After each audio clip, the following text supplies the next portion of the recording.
I was at a neurology clinic after a sudden dizzy spell when a wedding photo on the desk caught my eye. It was my daughter wearing the heirloom sapphire pendant, the very child I thought died in a ravine 2 years ago. When the doctor walked in, I casually asked, "Who's that?" His face lit up. "Oh, that's my wife. I pulled her from the riverbank with total amnesia." I held my breath. Before I could even compose myself, his next words left me stunned. "Thank you for joining Dad's Family Stories today. Tell me in the comments which country or city are you tuning in from. Please note certain dramatic elements are dramatized for educational value. Any similarities to living persons or locations are entirely coincidental, but the message shared here is meaningful. The pain hit me like a drill bit driving straight through my left temple. Not a headache. I have had headaches for 40 years, the kind that come with bad coffee and worse business deals. This was something else entirely.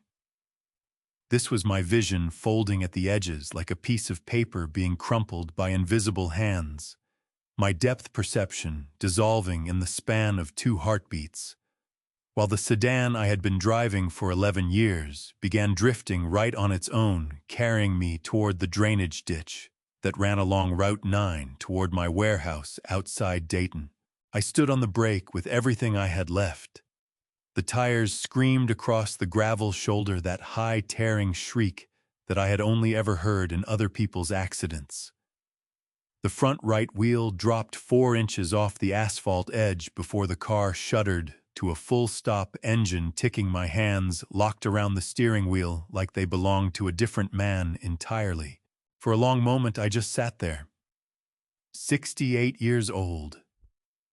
Founder of Sterling Auto Parts Distribution. 11 warehouses across Ohio and Indiana, 432 employees who showed up every morning because I had built something worth showing up for. Sitting in a car that was half on a road and half off it, unable to trust my own eyes to tell me which way was forward. My hands were shaking. Not the small tremor of cold or caffeine, the deep structural kind of shaking that a man recognizes as his body telling him something his pride does not want to hear. I pulled out my phone and searched for the nearest neurology clinic. There was one 4 miles up Route 9, a private practice called Vance Neurology Associates. I had never heard of it. I had never needed to. I typed my name into the intake form on their website and then deleted it and typed instead A. Sterling. Old habit from 30 years of keeping my name off intake sheets where competitors with long memories might find leverage on a man they had reason to dislike. I drove the 4 miles at 35 miles an hour with both hands on the wheel and my eyes checking every quarter second to make sure the road was still straight. The waiting room was small and quiet, the way a serious place is quiet, not from emptiness, but from purpose. Cream-colored walls, a row of chairs in dark blue fabric, a reception desk staffed by a young woman who took my information without asking for more than I had offered and told me Dr. Vance would see me within the hour. Blood draw first. Results within 45 minutes. Routine, she said. Thorough. I sat in the chair nearest the window and watched the Ohio morning move past the glass. The sycamores along Route 9 had started to turn that first cautious blush of orange at the tips that meant autumn was no longer a promise, but a fact. Margaret had always loved this time of year.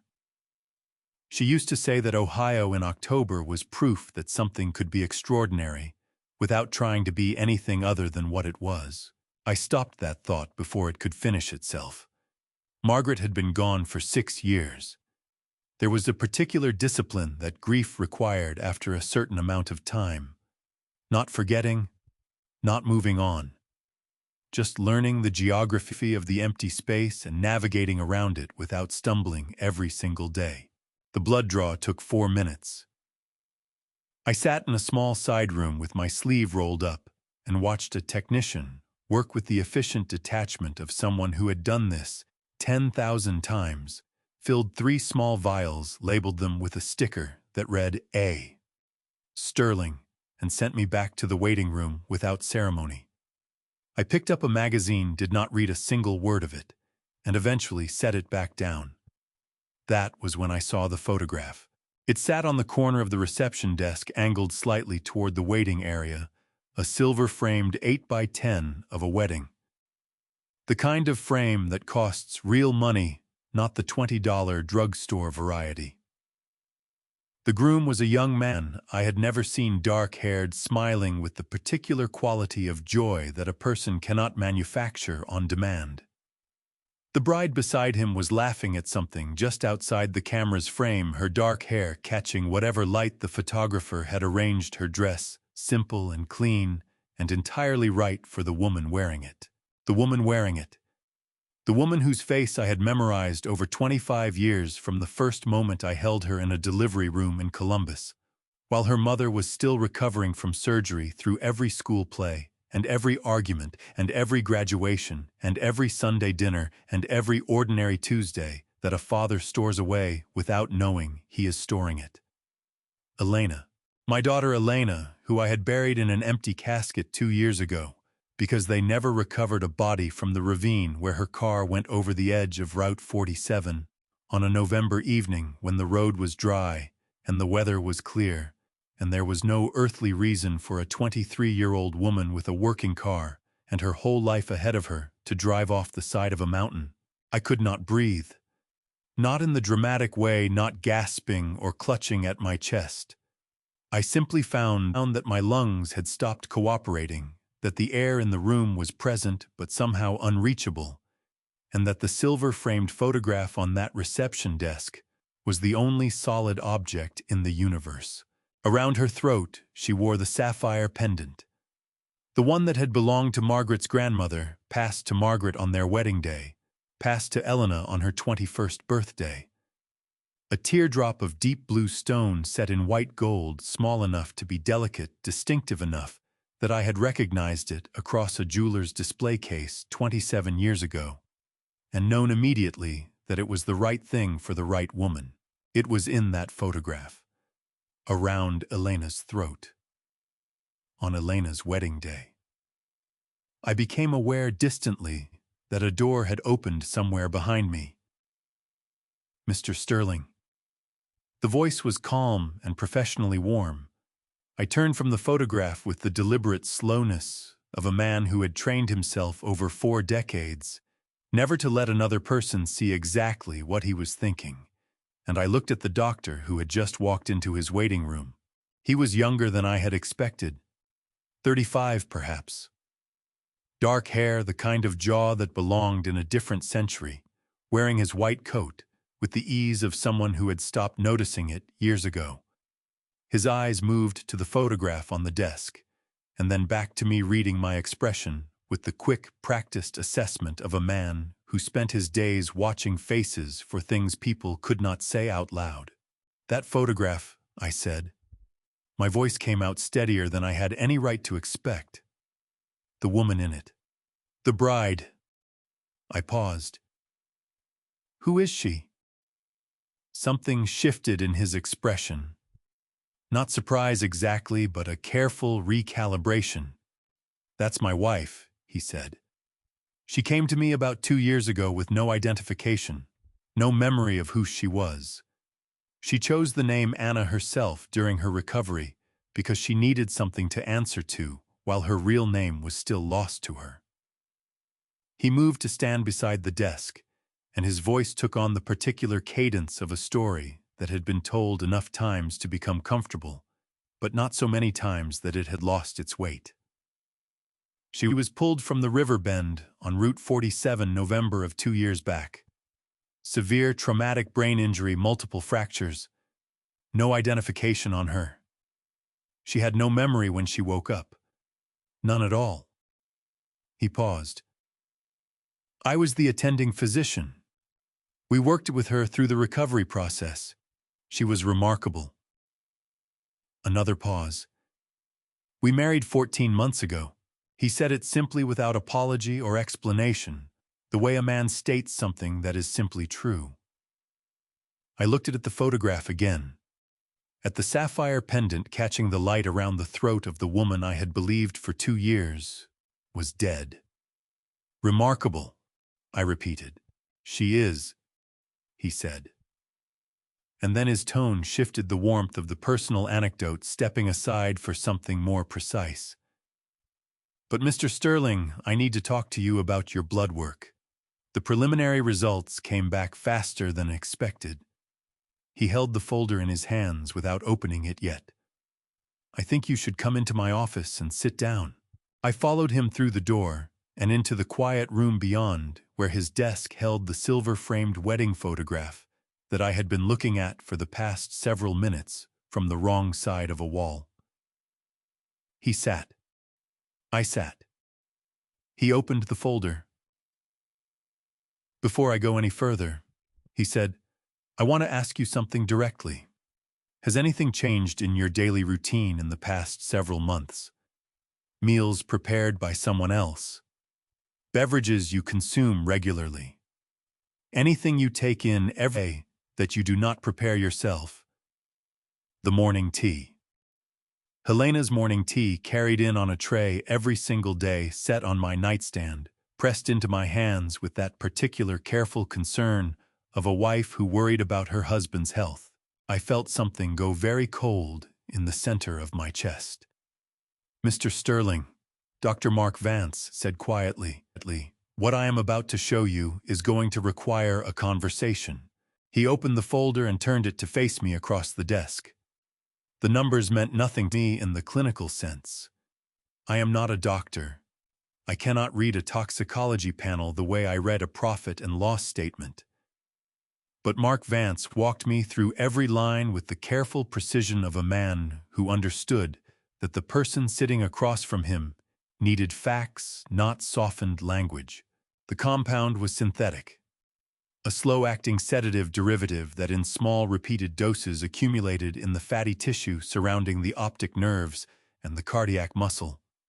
Over time, the accumulation produced exactly the symptoms I had been experiencing: the blurred vision, the dizziness, the occasional pressure behind my eyes that I had attributed to stress and age and the particular exhaustion of running a company past the age when most men had handed theirs off to someone younger. "Stuck insufficient concentration," Mark said, his voice level and precise. "This compound produces what presents clinically as a natural neurological decline in elderly patients: optic nerve degeneration, cardiac arrhythmia, progressive cognitive impairment." He paused. "On a standard autopsy, it metabolizes cleanly within 72 hours of the final dose. It leaves almost nothing detectable." I looked at him across the desk. "Almost nothing." "Almost," he said. "Which is why I caught it. I was running an expanded panel because of your symptom profile. A standard workup would have missed it entirely." I sat with that for a moment. The room was very quiet. Outside, the sycamores along Route 9 moved slightly in the October wind, their orange-tipped branches scraping the edge of the window frame. "This compound," I said. "How does it enter the body? Orally. Food or beverage, most likely.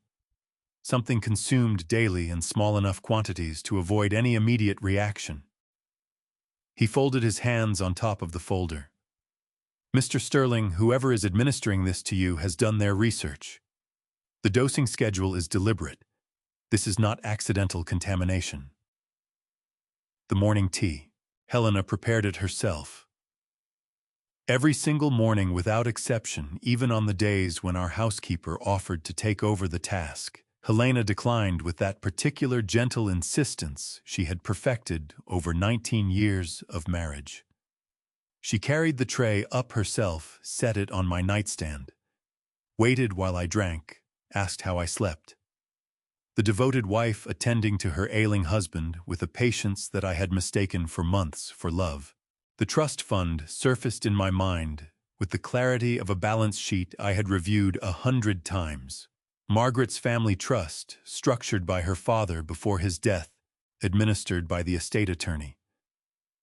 The terms were specific and unalterable: 60% of Sterling Auto Parts distribution, along with the bulk of the liquid assets passed to Elena upon her 25th birthday. If Elena died without a direct heir before that date, the assets reverted to me, and from me to my current legal spouse. Elena had been 23 when her car went over the edge of Route 47. She would have turned 25 in 4 months. I stood up from the chair. Not abruptly, not dramatically.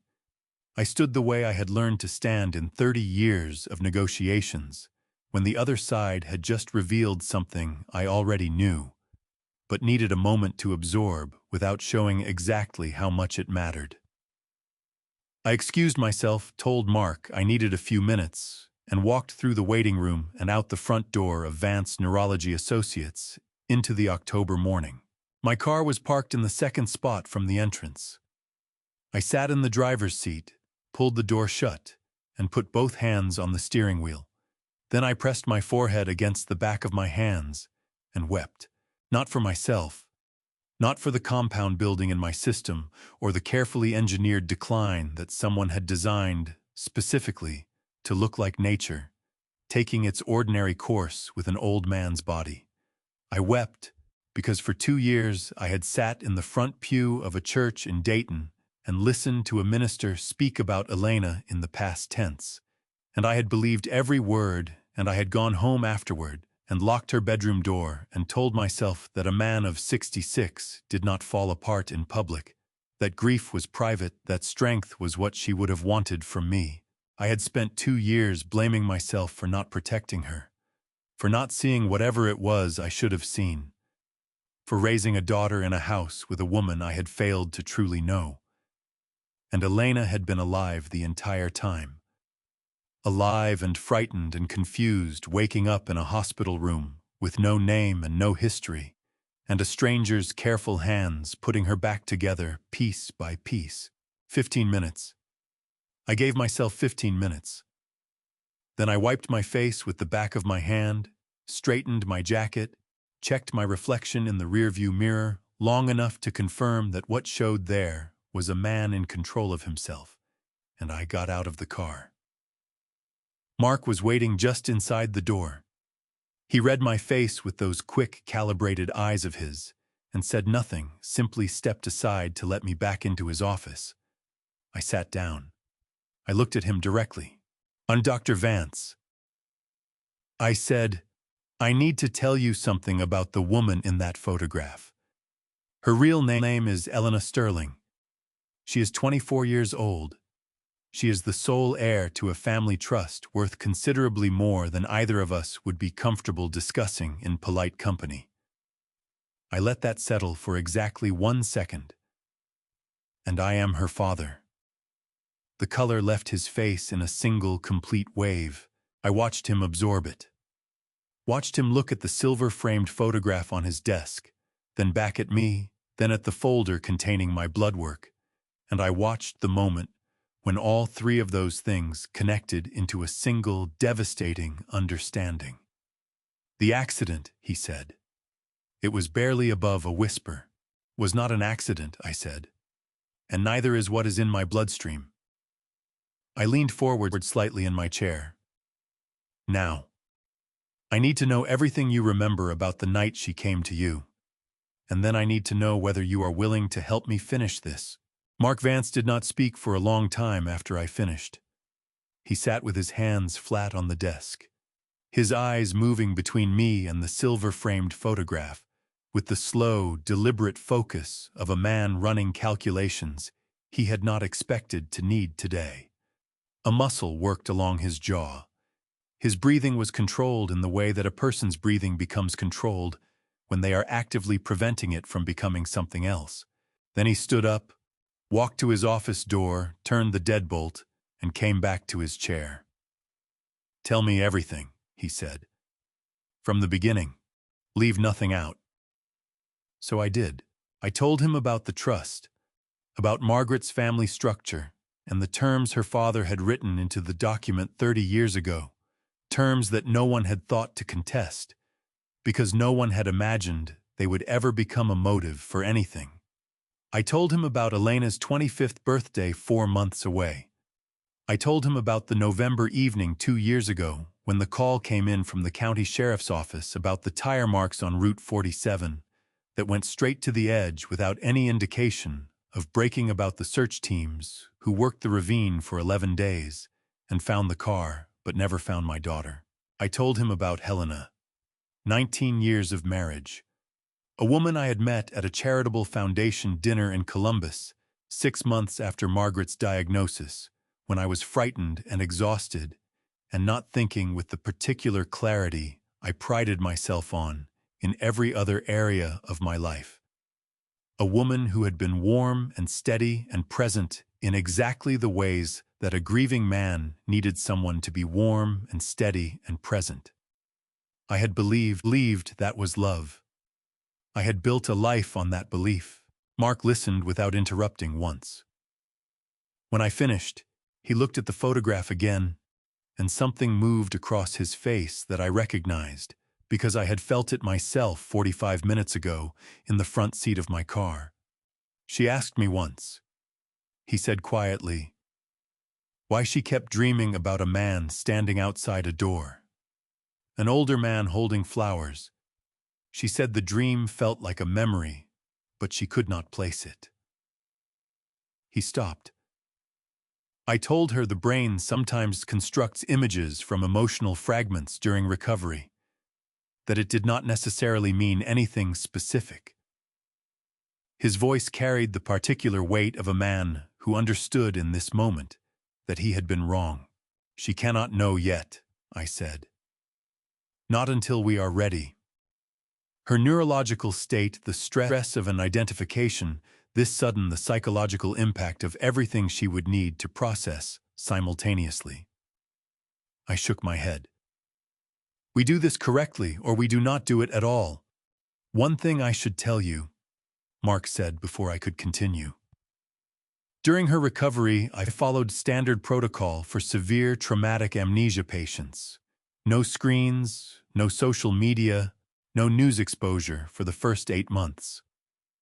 By the time she was well enough to use a phone, normally she had built a quiet life here and had no interest in looking herself up online. She did not know there was anything to find. He paused. And I never searched for missing persons reports matching her description. I assumed the family had been notified through the hospital system. That was my failure, and I will carry it. He met my eyes directly across the desk. Whatever you need from me medically, legally as a witness, I am with you completely. She is my wife. What was done to her was done to both of us. I extended my hand across the desk. He shook it without hesitation. I used Mark's private office line to make the next call on the grounds that my own phone was registered in my name at a billing address that Helena had full access to. The number I dialed I had memorized 20 years ago and never written down anywhere. It rang twice. Sterling. Victor Ross had answered my calls the same way for 30 years. No greeting, no pleasantry. Just acknowledgement. I need to see you, I said. Not at your office, not at my house. Somewhere quiet today. A pause of exactly 3 seconds. Victor had been a detective with the Franklin County Sheriff's Department for 31 years before moving to a senior investigative role with the state. He had worked Elena's disappearance personally, had called me every week for the first 4 months, with updates that grew progressively thinner until there were no more updates to give. He had never told me he believed it was an accident. He had simply stopped having new information. Barker's on Route 12, he said. 1 hour. I arrived at the diner before he did and ordered coffee. I did not intend to drink. Victor came through the door at exactly the time he had said he would, a broad-shouldered man of 63 in a gray sport coat, reading the room in one sweep before he crossed to my booth and sat down across from me.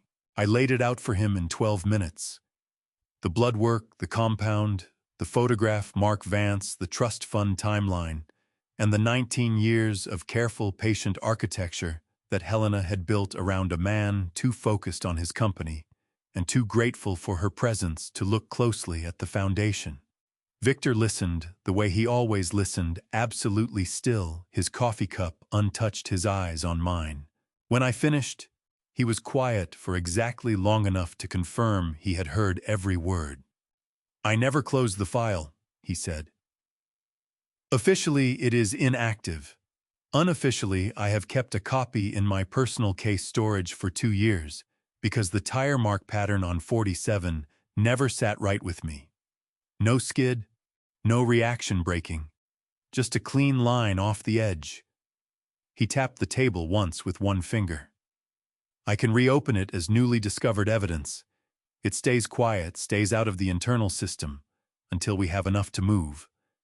Nobody outside the 3 of us knows what we are building." "4 of us," I said. "Mark Vance is already in." Victor nodded, unsurprised. "Then we have a doctor, a detective, and a very motivated father." He picked up his coffee cup for the first time. "That is usually enough." I drove home along Route 9 as the afternoon light flattened against the Ohio fields. When I pulled it into the driveway of the house I had shared with Helena for 14 years, she was standing on the front steps in a cream linen blouse, one hand shading her eyes against the low sun. She was holding a cup of tea. "You were gone so long," she said, her voice carrying that specific texture of concern she had perfected, warm enough to sound genuine and measured enough to never tip into something that might be questioned later. "I was starting to worry." She smiled and extended the cup toward me. "I kept it warm for you." I took the cup from her hands, smiled back at her, and said I appreciated it. Inside my coat pocket, pressed against my ribs, was a small, empty vial that Mark Vance had given me before I left his office. The tea was Earl Grey. It had always been Earl Grey. Helena had learned within the first year of our marriage that I preferred it over coffee in the mornings, and she had made a quiet ritual of it ever since, the kind of small domestic consistency that a man interprets as devotion when he is not looking closely enough at the hands doing the pouring. I carried the cup inside, set it on the kitchen counter while I hung up my coat, and used those 12 seconds to transfer most of the contents into the small glass vial Mark had pressed into my palm before I left his office. The vial went into the inner breast pocket of my jacket. The cup went back into my hand. I sat down at the kitchen table and drank what remained slowly, while Helena moved around the kitchen with the unhurried ease of a woman who believed the evening was proceeding exactly as she intended. Mark had given me 2 things before I left his office: the vial and a small prescription bottle containing what he described as a temporary neutralizing compound, something that would bind to the accumulated toxin in my system and slow its absorption without eliminating it entirely. Enough to keep me functional. Not enough to make me look functional. The distinction, he explained, was critical. I understood immediately. A man who suddenly stopped declining would raise questions. A man who continued to decline slowly and consistently and in ways that matched exactly what Helena expected to see was a man whose wife would stop watching quite so carefully. So that evening, when I reached across the dinner table for the salt shaker, I let my hand tremble. Not dramatically. Just enough, a slight unsteadiness in the fingers, that I allowed Helena to notice, and then pretended I had not noticed her noticing. She said nothing, but her eyes tracked the movement of my hand with the attention that had nothing to do with concern. I had spent 40 years reading people across negotiating tables. I knew the difference between a wife watching her husband's health deteriorate and an investor watching a position move in the right direction. Helena was watching a position. After dinner, I told her I was tired and went to my study. I sat at my desk for a while without turning on the lamp, letting the last of the October light come through the window and go gray and then go dark, thinking about the conversation at Barker's and the compound in my bloodstream and the silver-framed photograph on a desk 4 miles up Route 9. Then I got up and walked down the hall to the door at the far end of the east wing. Elena's room. I had not changed a single thing inside it since the week after the search teams came back from the ravine without her. Her roommate from college had offered to come help me pack her belongings, and I had thanked her and said I needed more time, and time had passed, and I had never asked again. The books on her desk still leaned against each other. At the particular angle she had always left them, too many books, for the space always slightly in danger of toppling. Her jean jacket still hung on the back of her desk chair, the one with the small tear in the left elbow that she had been meaning to repair since the previous spring. On her birthday every year since she disappeared, I had placed a small bunch of white dahlias on the corner of her desk. White dahlias had been her favorite since she was 7 years old, when she had stopped beside a flower stand on a street in Columbus, and told me with absolute certainty that those were the best flowers and she would not be argued with on the subject. I had not argued with her then. I had not argued with her at 7 or at 14 or at 23. I did not know, standing in the doorway of her room in the October dark, whether I would know how to argue with her now. Whether there was any version of the next several weeks that ended with me standing in a room with my daughter and not simply coming apart at every carefully maintained seam. I put my hand on the doorframe. I did not go inside. I stood there for what might have been 5 minutes, or might have been 15, listening to the house settle around me the way old houses do at night. The particular creaks and contractions of a structure that has held too many people through too many years to stay entirely quiet when they leave. Elena was alive. She was 4 miles up Route 9. She was sleeping in a house with a good man who had put her back together without knowing who she was, and she would wake up tomorrow morning and make coffee, and not remember that her father stood outside her locked bedroom door every year on her birthday with white dahlias and the specific grief of a man who had no body to bury, and therefore no real place to put his loss. I pushed off the doorframe and walked back to my study. Before leaving Mark's office that first afternoon, I had stopped at a gas station on Route 9 and purchased a prepaid phone with cash, the kind with no contract and no name attached to it. Every call and message between me, Mark, and Victor from that point forward went through that phone. My registered phone stayed on my desk, where Helena could check it whenever she wished and find nothing she had not already assumed. My prepaid phone was on the desk. A message from Mark sent 11 minutes ago. I read it standing up, one hand braced against the edge of the desk. Ran the vial. Concentration is higher than I estimated from your blood panel alone. She increased the dose recently, probably within the last 2 to 3 weeks. Whatever timeline she is working toward, she has moved it forward. We need to move faster than we planned. I set the phone face down on the desk. Stood in the dark study for a moment, the house quiet around me and Helena somewhere on the other side of it, sleeping or pretending to sleep, counting something I could not see on a calendar I had not been shown. Then I picked the phone back up and typed back to Mark. Understood. Call Victor first thing tomorrow. We accelerate. I set the phone down again, sat in my chair, and began to think like the man I had been for 40 years before grief had made me careless. Mark called at 7:43 in the morning, 3 days after I had handed him the vial. I was in my study with the door locked, sitting behind my desk with a cup of coffee I had made myself from a canister I kept in the bottom drawer, a habit I had started the morning after the blood work results. Helena had knocked twice around 7 offering breakfast, and I had told her through the door that I was resting, that the light was bothering my eyes, that I would come out when I felt steadier. She had accepted this without pushing. Of course she had. I answered on the first ring. I need you to find somewhere private, Mark said. His voice had the careful, clipped quality of a man who had been awake for most of the night, processing something he had not expected to find. What I am about to tell you is going to require you to be sitting down. I am already sitting down, I said. A pause. Good. Stay that way.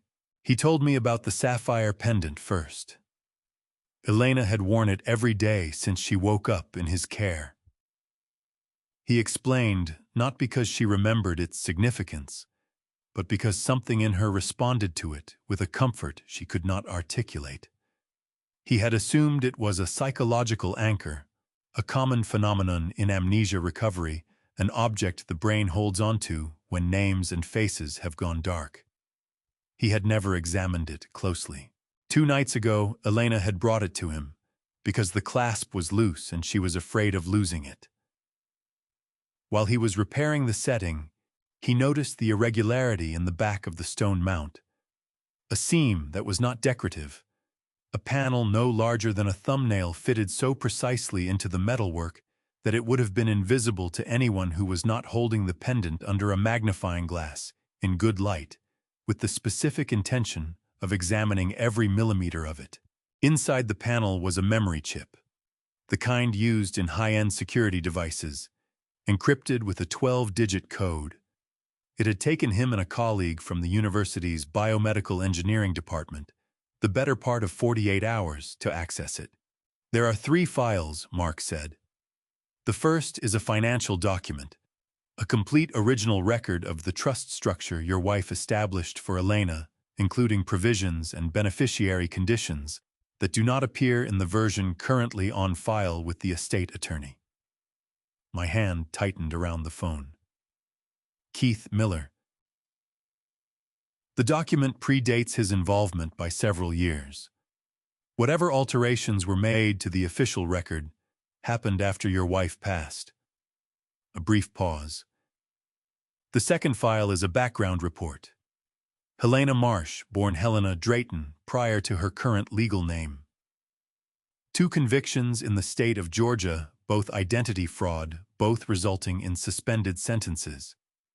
The second conviction was expunged, which is likely why a standard background check would have missed it. Your wife found the unredacted version. Margaret had found it.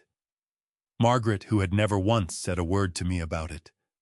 Who had sat across the dinner table from Helena for the better part of a year with this knowledge somewhere inside her, watching and waiting and deciding what to do. Mark, I said. What is the third file? The silence that followed lasted long enough that I stood up from my chair without meaning to. It is an audio recording, he said. Your wife's voice. She recorded it herself approximately 3 weeks before she passed. It is a conversation between her and Keith Miller. He played it for me over the phone. Margaret's voice came through the speaker with a clarity that hit me somewhere below the sternum like a physical impact. Because I had not heard it in 6 years, and because the brain does not forget the voice of the person it loved longest, regardless of how much time has asked it to. She sounded careful in the recording, deliberate. The way she had always sounded when she was managing something she was frightened of without allowing the fear to show. She told Keith she had discovered Helena's prior convictions. She told him she wanted a protective clause added to Elena's trust documentation, something that would invalidate any claim by a spouse with a fraudulent identity history. She told him she was prepared to pursue this through the courts if necessary. Keith's voice on the recording was smooth and accommodating. He told her he understood completely. He told her he would take care of it. He told her she had done exactly the right thing by coming to him first. 3 weeks later, Margaret Sterling died of cardiac arrest in the upstairs bedroom of this house. I sat back down. The October morning outside my study window looked exactly as it always did. The sycamores moving in a light wind, a neighbor's dog barking twice at something down the street. The ordinary, unremarkable texture of a Tuesday in Ohio. None of it had any relationship to what I was holding in my chest, which was the understanding that the woman I had spent 22 years building a life with had died knowing something was wrong and trying to stop it, and had been failed first by the man she trusted with the information, and then by the husband, who had not been paying close enough attention to notice. She had put everything she had into that pendant. Every piece of evidence she had managed to gather compressed into a chip, smaller than my thumbnail, sealed inside the one object she knew would stay with Elena, because Elena had loved it since the day Margaret clasped it around her neck. Margaret had been fighting for our family from a hospital bed, and I had not known. I set the phone down on the desk without ending the call, and sat in the quiet study for a long moment, pressing both palms flat against the desktop the way I used to do in the early years when a deal went badly and I needed to feel something solid beneath my hands. Then I picked the phone back up. "Here, Mark," I said. "Save every file. Make 3 copies, separate locations, and tell Victor we have evidence of a third victim." My voice came out steadier than I had any right to expect. "We are not just building a case against Helena anymore. We are closing one that started 6 years ago."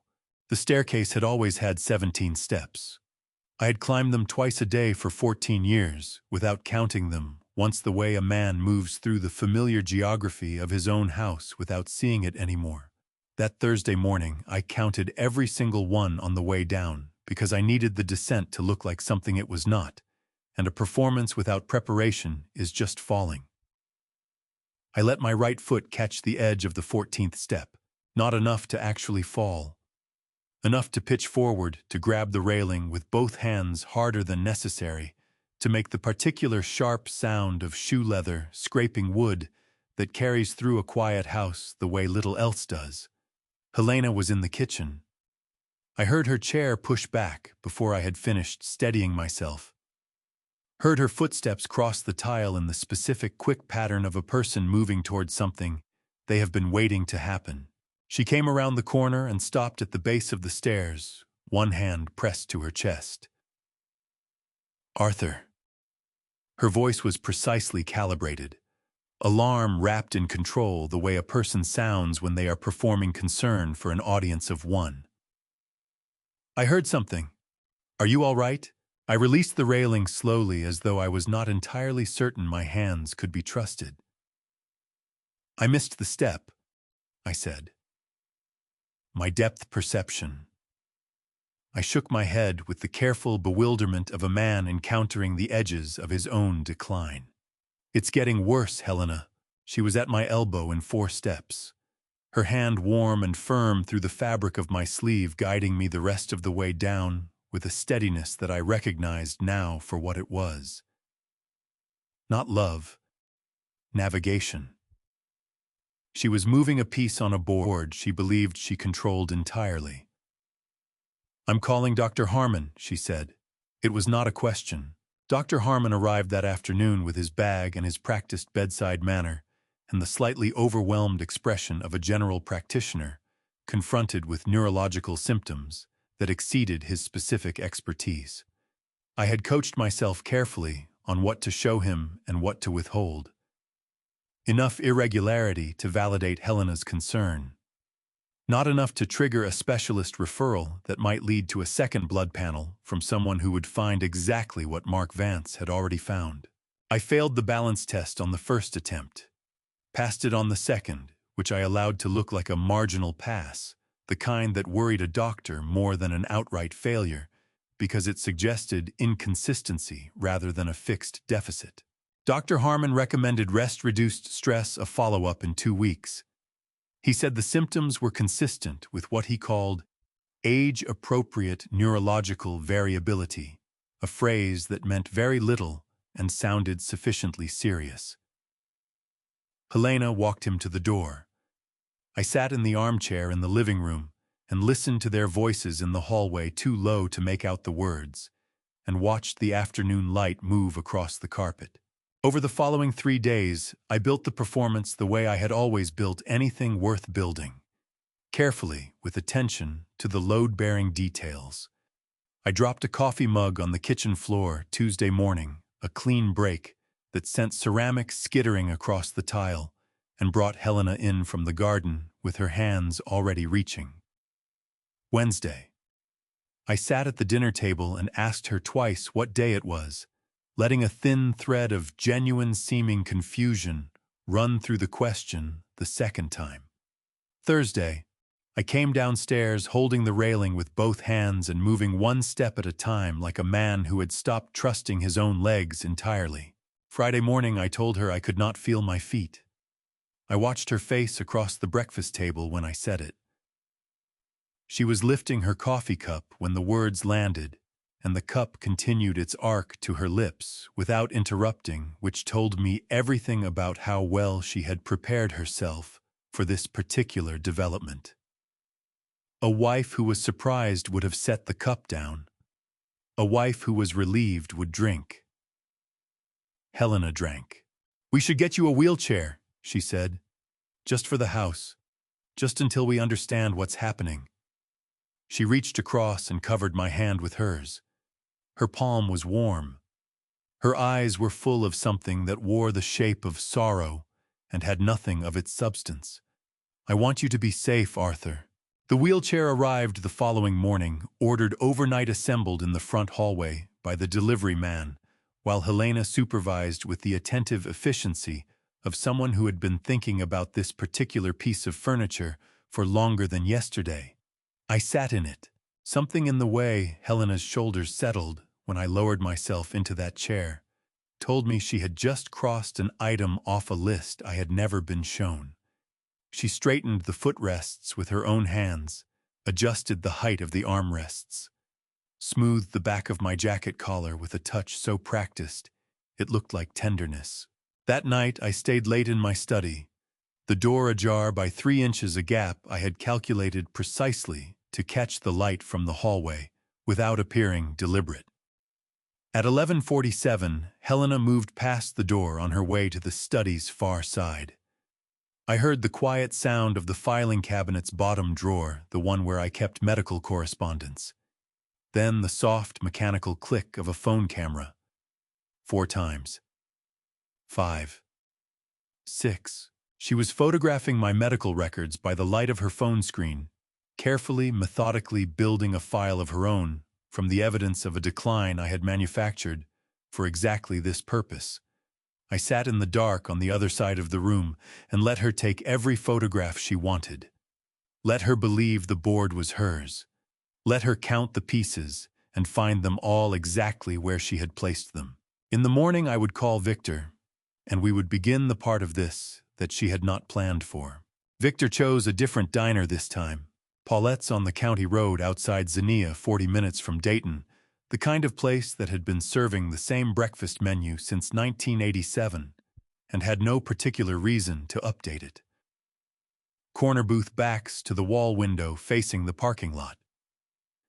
Victor was already there when I arrived, my driver dropping me at the entrance without coming inside, a precaution I had started taking 3 days ago on the grounds that a man in a wheelchair who arrived alone attracted less coordinated attention than one who arrived with help.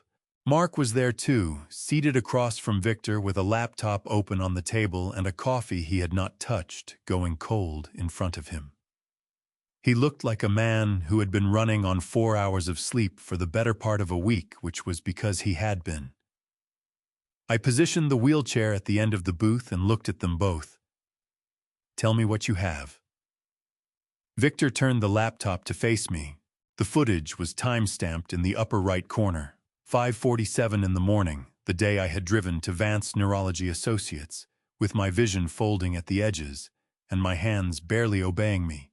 The camera angle was from the dashboard unit mounted behind the rearview mirror, the parking surveillance mode running off the vehicle's auxiliary battery the way it had been set to run every night, since I had the system installed 4 years ago after a warehouse break-in had made me think differently about documentation.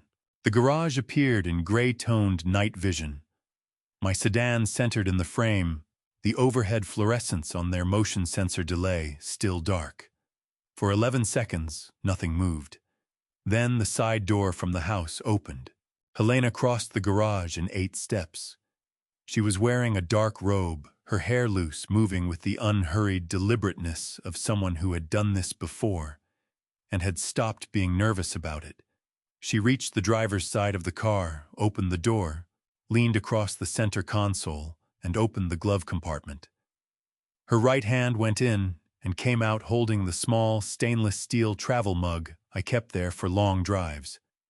She unscrewed the cap, tilted something from her left hand into the interior, replaced the cap, set the mug back exactly where she had found it, and closed both the compartment and the car door in a single practiced sequence. 41 seconds.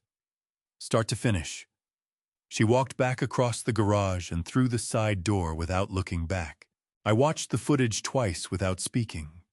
The second time I paid attention to her left hand, the one that had held whatever she tipped into my travel mug at 5:47 in the morning before I drove to work. The angle was not precise enough to identify the container. It did not need to be. The container had already been identified 3 days later in a toxicology report currently stored in 3 separate locations. The mug, I said. Still in your garage, Victor said. We have not touched it. Chain of custody needs to be clean when this goes to a prosecutor, so nothing gets handled without a proper evidence collection procedure. I have arranged for a forensic technician to retrieve it formally once we are ready to move. Mark cleared his throat. The concentration in the vial you gave me was 40% higher than what I estimated from your blood panel alone. She has been increasing the dose incrementally over the past several weeks. My best clinical estimate is that she has been administering this compound for somewhere between 6 and 8 months, starting small enough to produce symptoms that read as natural age-related decline, then accelerating as she became more confident the pattern was established.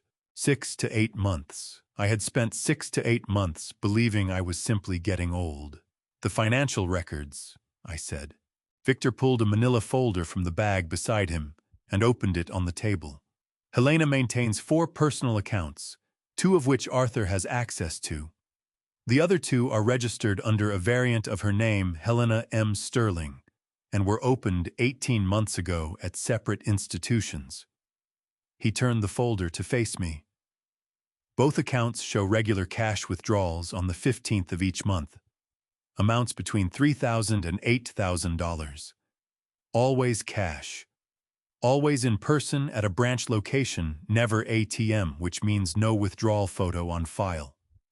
He paused. 18 withdrawals total. Combined amount just over $81,000. $81,000 paid to someone in cash over 18 months. Paid for silence or paid for services already rendered or paid for both. Do we know where the cash goes after the withdrawal? I asked. And not yet. That is the next step.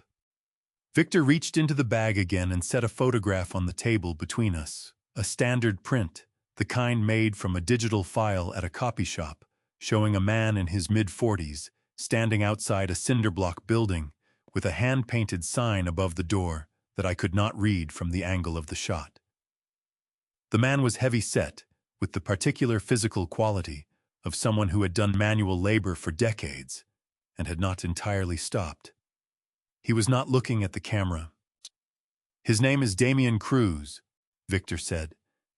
He runs a one-man auto repair operation out of a rented unit in a light industrial lot on the west side of Dayton.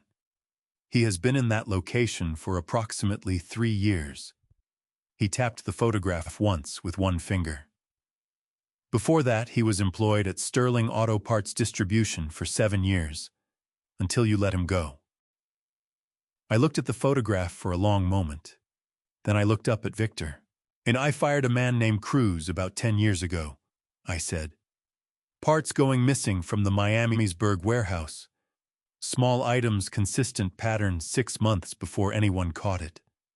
I remembered the conversation in my office, the way the man had looked at me across the desk when I told him he was done, a look that had nothing apologetic in it, and a great deal of something else.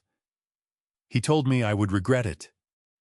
People who say that usually mean it, Victor said. Helena would have had access to personnel records, I said. The understanding moved through me with the cold precision of a balance sheet clicking into place. She went looking for exactly that kind of man, someone who already had a reason. Victor nodded. Which makes him easier to use and harder to defend later. A man with a prior grievance is a man with a motive that points somewhere other than the person who hired him. He picked up his coffee. We find the money trail from those withdrawals to Cruz. We have the connection. And once we have the connection, we have leverage. He said the last word, the way I had heard him say it 20 years ago, across a different table in a different context, when the thing being leveraged was a career criminal's freedom, rather than my wife's careful accounting. I looked at the photograph of Damian Cruz, standing outside his cinderblock building on the west side of Dayton, and I thought about the November evening 2 years ago when Elena's car had gone over the edge of Route 47 without a single skid mark on the road above it. Find the money, I said. His name had lived in the back of my memory for 10 years, the way the names of certain failed negotiations do not, because they mattered enormously in the end, but because they carried a particular texture of unresolved business that a man's mind returns to occasionally without invitation. Damian Cruz had worked the Miamisburg warehouse for 7 years. He was good with engines, better with his hands than almost anyone I had employed at that level, and he had a quality of focused attention when he was working on something mechanical that I had respected without ever telling him so, because I had learned early in my career that telling a man he was good at his job before you needed something from him was a form of negotiating against yourself. I discovered the theft through an inventory discrepancy that my logistics manager flagged on a Tuesday morning in October. Small parts, individually low value, cumulatively significant over 6 months of consistent removal. The pattern was too regular to be accidental and too modest to be the work of someone who intended to get rich from it. It was the theft of a man supplementing something, covering a gap, moving money from one column to another in a ledger I was not permitted to see. I fired him on a Thursday afternoon in my office at the Miamisburg facility, with HR present as protocol required. He sat across the desk from me with his hands flat on his knees and listened to everything I said without interrupting once, which I had initially taken for dignity and later understood was calculation. When I finished, he stood up, and before he turned to leave, he looked at me with the particular quality of attention a person directs at something they intend to remember precisely. He said, "You will regret this, Mr. Sterling." Not shouted, not emotional. Said the way a man states a fact he has already verified. I had thought about it twice in 10 years. I was thinking about it now with a clarity that felt almost like embarrassment, the recognition of a pattern I should have been able to read from the beginning, but had not because I had been looking at the wrong board entirely. I called Victor from my study that evening. The door locked the wheelchair positioned near the window, where the fading light made it look occupied from outside, should Helena happen to glance through the glass. "Walk me through what you have on Cruz," I said. Victor had been building the picture since Paulette's. Damian Cruz, age 47, currently operating an auto repair business out of a rented cinderblock unit in a light industrial complex on Dayton's west side. The business was registered, licensed, technically functional, but the revenue it generated was inconsistent with the cost of maintaining it. 3 years at that location, minimal documented income, no employees, no business loans, and a personal checking account that showed regular deposits in amounts that did not correspond to any identifiable service transaction. The deposits hit his account on the 17th of each month, Victor said. 2 days after Helena's withdrawals. The amounts match within rounding, allowing for what I assume is a cash handling fee kept by whoever moves the money between them. "There is someone in between," I said. "Has to be. Helena is careful enough not to hand cash directly to a man connected to her stepdaughter's accident. The intermediary keeps them legally separated. A pause. I think it is Keith Miller. The name settled in the room like something heavy being set down. The timing of Cruz's deposits corresponds with Miller's billing cycles. Victor continued. I cannot prove the connection yet without subpoena access to Miller's trust accounts, which I am not in a position to obtain quietly. But the pattern is there. What about the car? I asked. Elena's car. Victor was quiet for a moment. That had nothing casual in it. Mark submitted a formal request through the county medical examiner's office for a supplemental forensic review of the vehicle. He used his clinical documentation of Elena's injuries as grounds, arguing that the injury pattern was inconsistent with the accident reconstruction in the original report. Another pause. The vehicle is still in evidence storage. It has not been processed for release. The review is scheduled for the day after tomorrow. I sat in the dark study and thought about Elena's car sitting in an evidence lot for 2 years, holding whatever truth was left in its steel frame, waiting for someone to come back and ask the right questions. What do we need to move on Cruz directly? I asked. The financial connection is circumstantial until we have Miller's records or Cruz's testimony. The most efficient path is to take Cruz in the act. Victor's voice carried the particular economy of a man who had run this kind of operation before and knew which variables mattered. He meets whoever delivers Helena's cash on the 17th. That is 9 days from now. If we have the forensic report back by then, we go in with the physical evidence already in hand. Cruz sees what we have on the brake line, he calculates his options, and he makes the rational choice. And if he does not make the rational choice, then he goes directly to indictment on the physical evidence alone, and we build the Helena connection through Miller separately. A brief pause. But in my experience, Mr. Sterling, men like Damian Cruz always make the rational choice when the alternative is a life sentence, and the person who hired them is already building the exit ramp away from them. He was right. I had negotiated with enough cornered men to know that calculation over loyalty was not a character flaw. It was simply arithmetic. My phone buzzed on the desk. A message from Mark, 2 lines. Forensic team completed preliminary review of vehicle this afternoon. They found something on the brake assembly. Calling you in 10 minutes. I looked at the phone.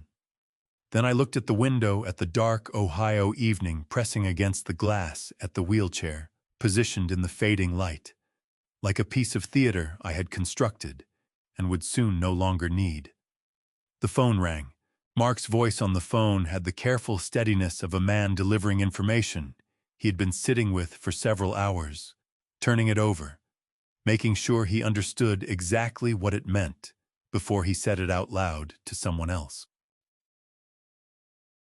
The forensic examiner completed the supplemental review this afternoon, he said.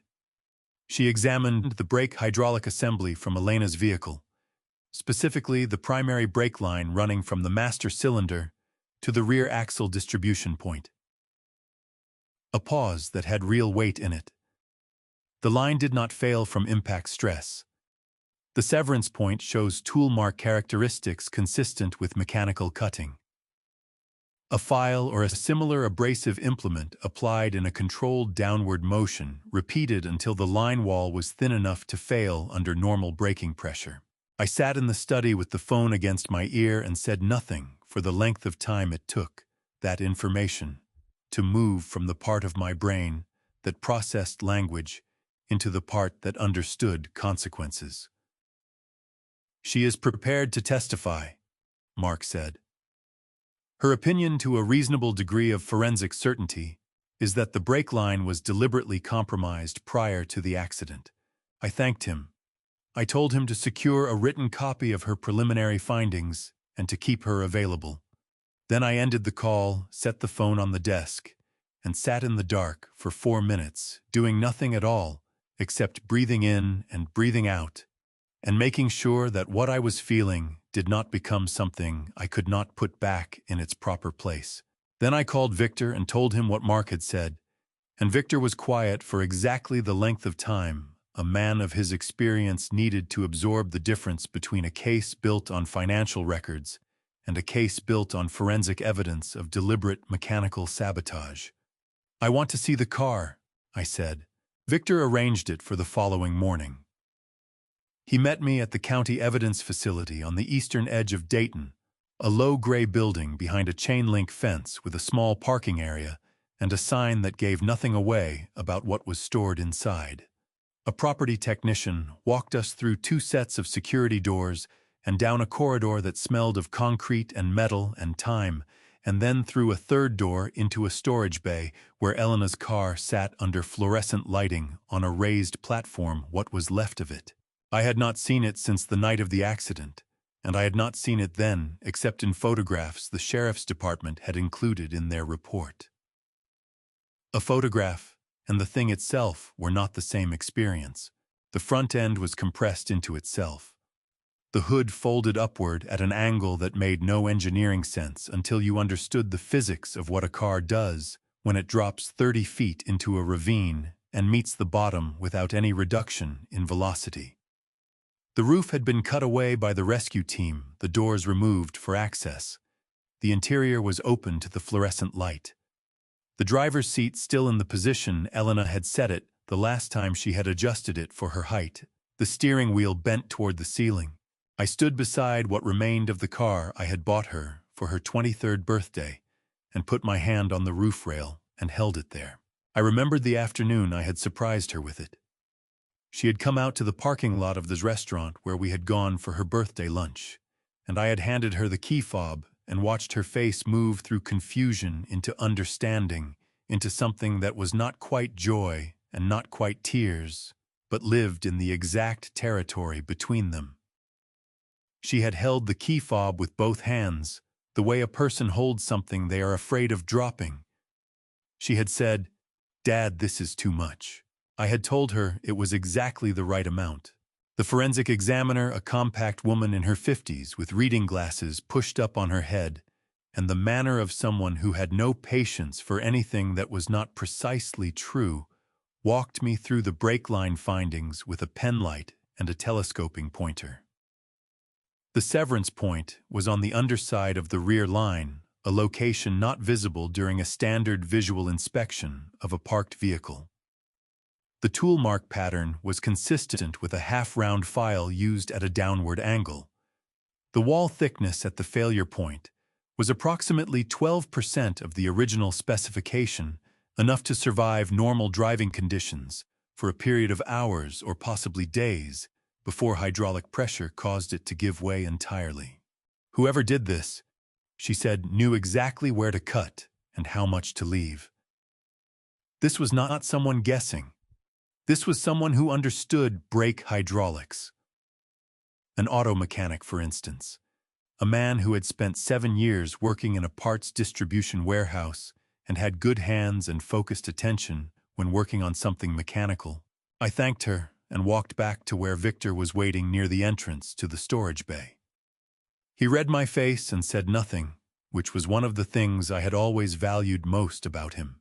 We stood outside in the parking lot in the October morning, and I looked at the chain-link fence and the gray sky above it, and thought about Elena driving that car out of the restaurant parking lot 2 years ago with both hands on the wheel and a smile she had been wearing since the moment she understood what the key fob meant. Someone had put that car in the ground.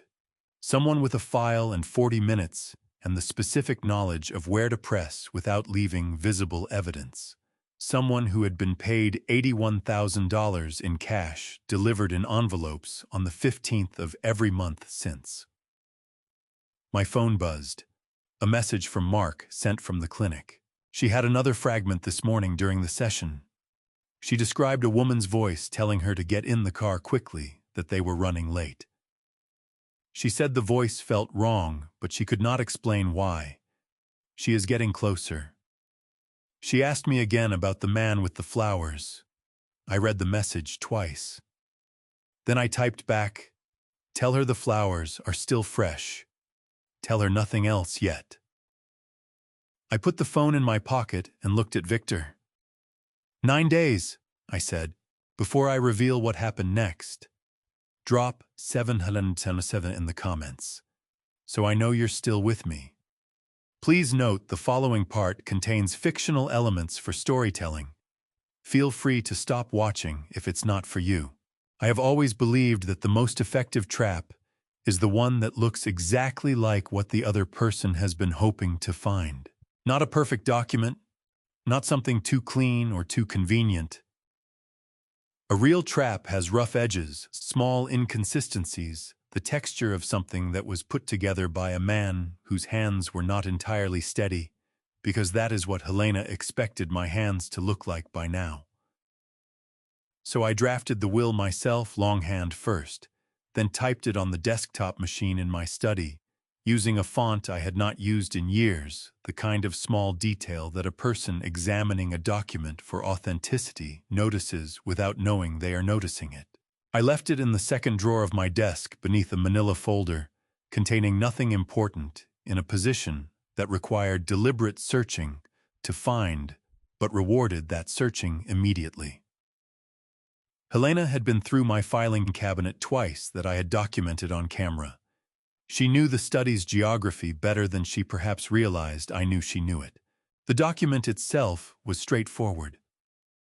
My estate divided equally between Helena and a beneficiary, described only as a surviving family member whose identity would be confirmed upon my death by the estate executor.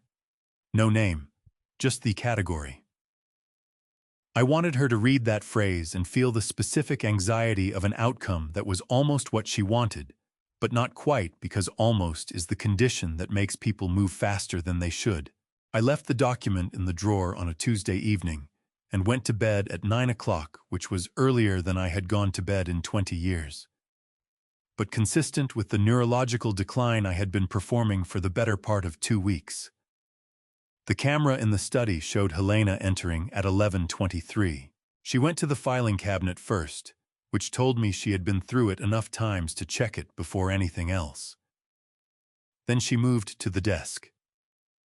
She tried the top drawer, found nothing of interest, and opened the second. She stood reading for approximately 40 seconds before she took out her phone. She photographed every page.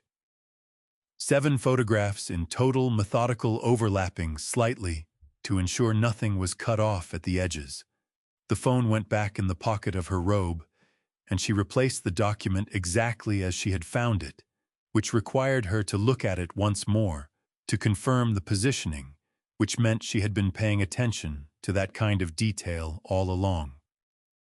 She left the study at 11:31. 8 minutes. Efficient. 40 minutes later, still. According to the camera footage Victor pulled the following morning, she made a phone call from the bedroom. The number traced to a private legal practice in Columbus, a firm that specialized in contested estate litigation and high-asset divorce proceedings. The attorney of record was a man named Gregory Marsh. I had never heard of Gregory Marsh. Victor had. He is known in 3 counties for scorched earth estate work, Victor told me over the phone the next morning. The kind of attorney you hire when you do not intend to leave anything on the table for the other side. A pause. Helena did not call Keith Miller. She called Marsh. That tells me Miller handles the operational side of this, and Marsh handles the financial endgame.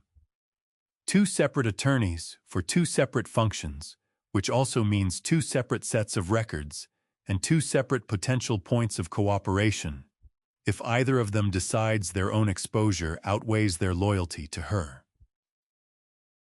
Can you get the content of that call? I asked. I'm working on it through the phone record subpoena. Give me 48 hours. Another pause. In the meantime, Keith Miller filed a petition this morning with the Franklin County Probate Court. He is requesting a legal declaration of death for Elena Sterling, citing the 2-year absence and the circumstances of her disappearance. He has submitted supporting documentation that includes a forensic assessment I have never seen before. I pulled the filing this morning. The assessment carries the name of a licensed forensic consultant in Cincinnati, who, when I called his office, had no record of ever being retained for a case involving Elena Sterling. The document is fabricated.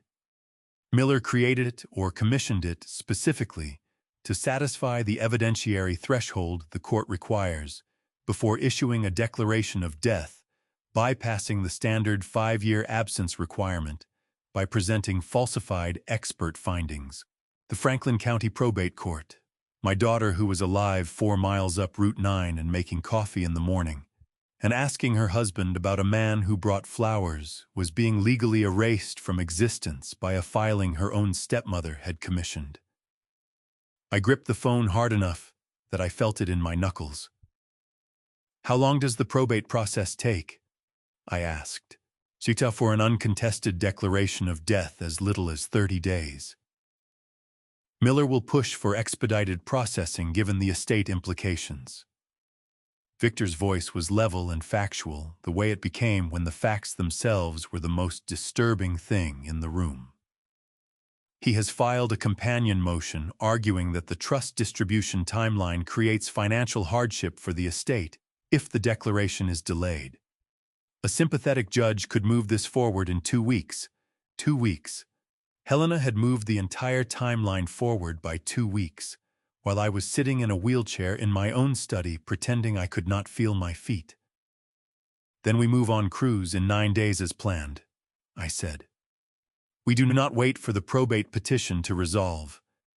We take everything we have to the prosecutor before Miller gets a hearing date." "Agreed." A brief pause. "There is one more thing. Mark called me this morning. Elena had a longer recovery session yesterday. She remembered a name." Victor stopped. "She remembered the name Helena." I sat in the study with that information for a moment. Outside the window, the Ohio morning was doing what October mornings do, moving clouds across a pale sky with the indifferent efficiency of a season that had no interest in anyone's timeline but its own. "How much longer does she need?" I asked quietly. "Mark says she is very close.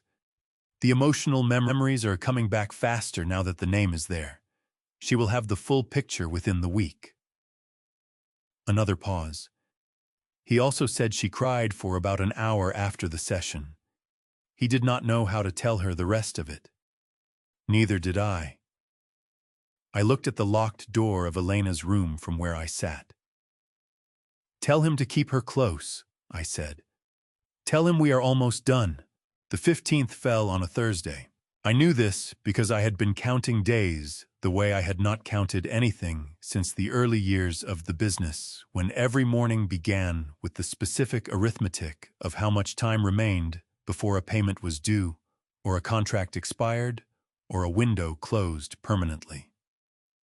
That particular quality of attention, the kind that turns a calendar into a series of deadlines rather than a sequence of ordinary days, had come back to me over the past 2 weeks, with the clarity of something that had never truly left, only waited. Victor called at 9:47 that evening.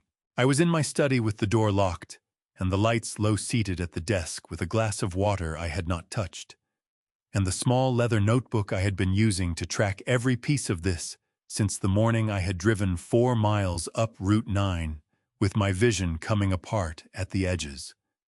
Helena was somewhere in the house. I had heard her on the stairs at 8 in the kitchen at 8:30, and then nothing which in a house this size meant she had either gone to bed or gone somewhere she did not want me to hear her going. I answered before the second ring. "We have him," Victor said. He walked me through it in the measured, sequential way he narrated everything that mattered, starting from the beginning and moving forward without skipping the parts that required patience to hear. The surveillance team had been in position at the light industrial complex on Dayton's west side since 4 in the afternoon, 3 vehicles spread across 2 adjacent blocks, none of them marked. Victor had coordinated with the county sheriff's department to have two plainclothes detectives on the ground and a uniformed unit 3 blocks out for the arrest itself. The intermediary, a man Victor's financial investigator had identified through the phone records subpoena as a former paralegal who had worked briefly for Keith Miller's firm 6 years earlier, arrived at the complex at 7:52 in a gray sedan and entered Damian Cruz's unit, carrying a white envelope. The exchange took 11 minutes. When both men emerged, the plainclothes detectives moved in from opposite directions, and Damian Cruz made the specific mistake that men in his position almost always make, which was to run toward the fence rather than away from it, as though the geography of the situation was going to cooperate with him simply because he needed it to. It did not cooperate.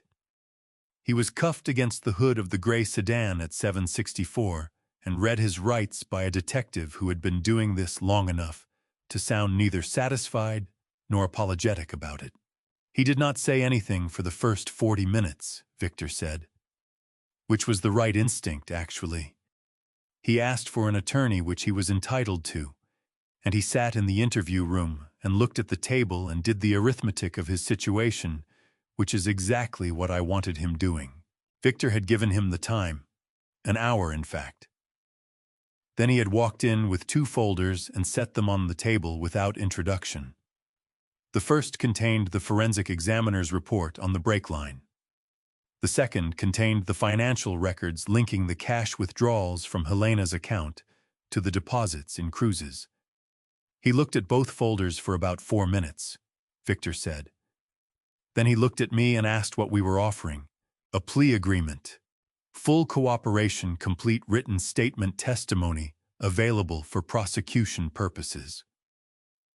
In exchange, the charge of attempted murder in the first degree would be reduced to a single count of criminal endangerment, with sentencing recommendations that Victor's contact in the prosecutor's office had already agreed to in principle pending the quality of the cooperation provided. Damian Cruz had taken 40 seconds to decide.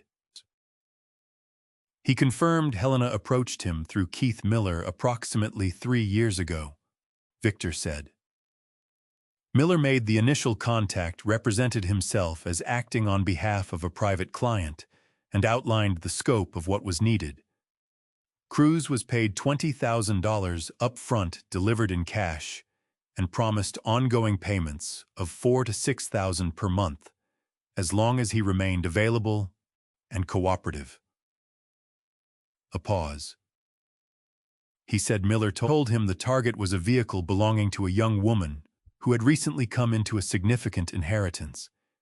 He was told the client wanted the vehicle made unreliable, not necessarily fatal. Cruz said he understood what unreliable meant in the context of a mountain road. He understood what it meant. He had cut the line anyway, calculated the risk, taken the money, and spent 2 years collecting a monthly fee for his silence. He kept the text messages, Victor said. Every exchange with Miller's intermediary about logistics and payment. He kept them on a phone registered under a different name, a prepaid unit he purchased with cash. He said he kept them because he did not trust Miller to honor the arrangement indefinitely. Smart enough to keep leverage, not smart enough to understand that leverage only works when both parties have something to lose. Does he know where Miller is in all of this beyond the initial arrangement? I asked. Shaktitom. He knows Miller has been coordinating the legal paperwork around Elena's estate. Miller told him once, approximately 8 months ago, that the situation was nearly resolved and the payments would end within the year. Victor's voice was even. Cruz did not ask for details. He said he found it easier not to know. I sat with that for a moment. A man who found it easier not to know what had happened to the young woman whose brake line he had cut. Victor, I said. Yes. How long before we can move on Helena and Miller directly? The prosecutor needs 48 hours to review Cruz's statement and formalize the plea agreement. After that, we present the full case package and request arrest warrants. A pause. I would estimate we are 5 days out. 6 at the outside. 5 days. Helena was somewhere in this house counting her own version of the same number. I ended the call and sat in the study for a long moment, the leather notebook open on the desk in front of me, with its columns of dates and names and amounts, the arithmetic of everything that had been done to this family laid out in handwriting that I had kept deliberately small and precise the way I had learned to write in ledger books 40 years ago, when every number had to be legible and every line had to be straight.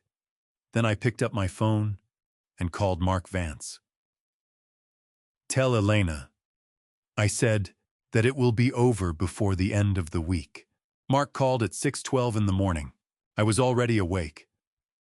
I had been awake since 4, sitting in the armchair by the window in my study with the lights off and the leather notebook closed on the desk, listening to the house breathe around me the way it did in the hours before Helena woke up, when the only sounds were the furnace cycling and the occasional creak of the old joists settling into the cold. I had spent those 2 hours doing nothing more productive than thinking about 5 days and what 5 days meant, and whether Elena was sleeping on the other side of whatever she was about to remember. I answered on the first ring. "She woke up at 3 in the morning," Mark said. His voice carried the particular texture of a man who had been present for something he had not known how to witness and was still working out how to describe it. I heard her from the hallway. She was sitting on the edge of the bed with both hands pressed flat against her knees, and she was crying in a way that I had not heard from her before. Not frightened crying. The other kind. I knew the other kind. The kind that comes when a person's chest finally releases something it has been holding so long that the release itself is physical, like a rib coming loose from a place it was never meant to be lodged. "I sat with her," Mark said. "I did not ask questions right away. I just sat with her until she was ready to talk. It took about 20 minutes. He told me what she had said.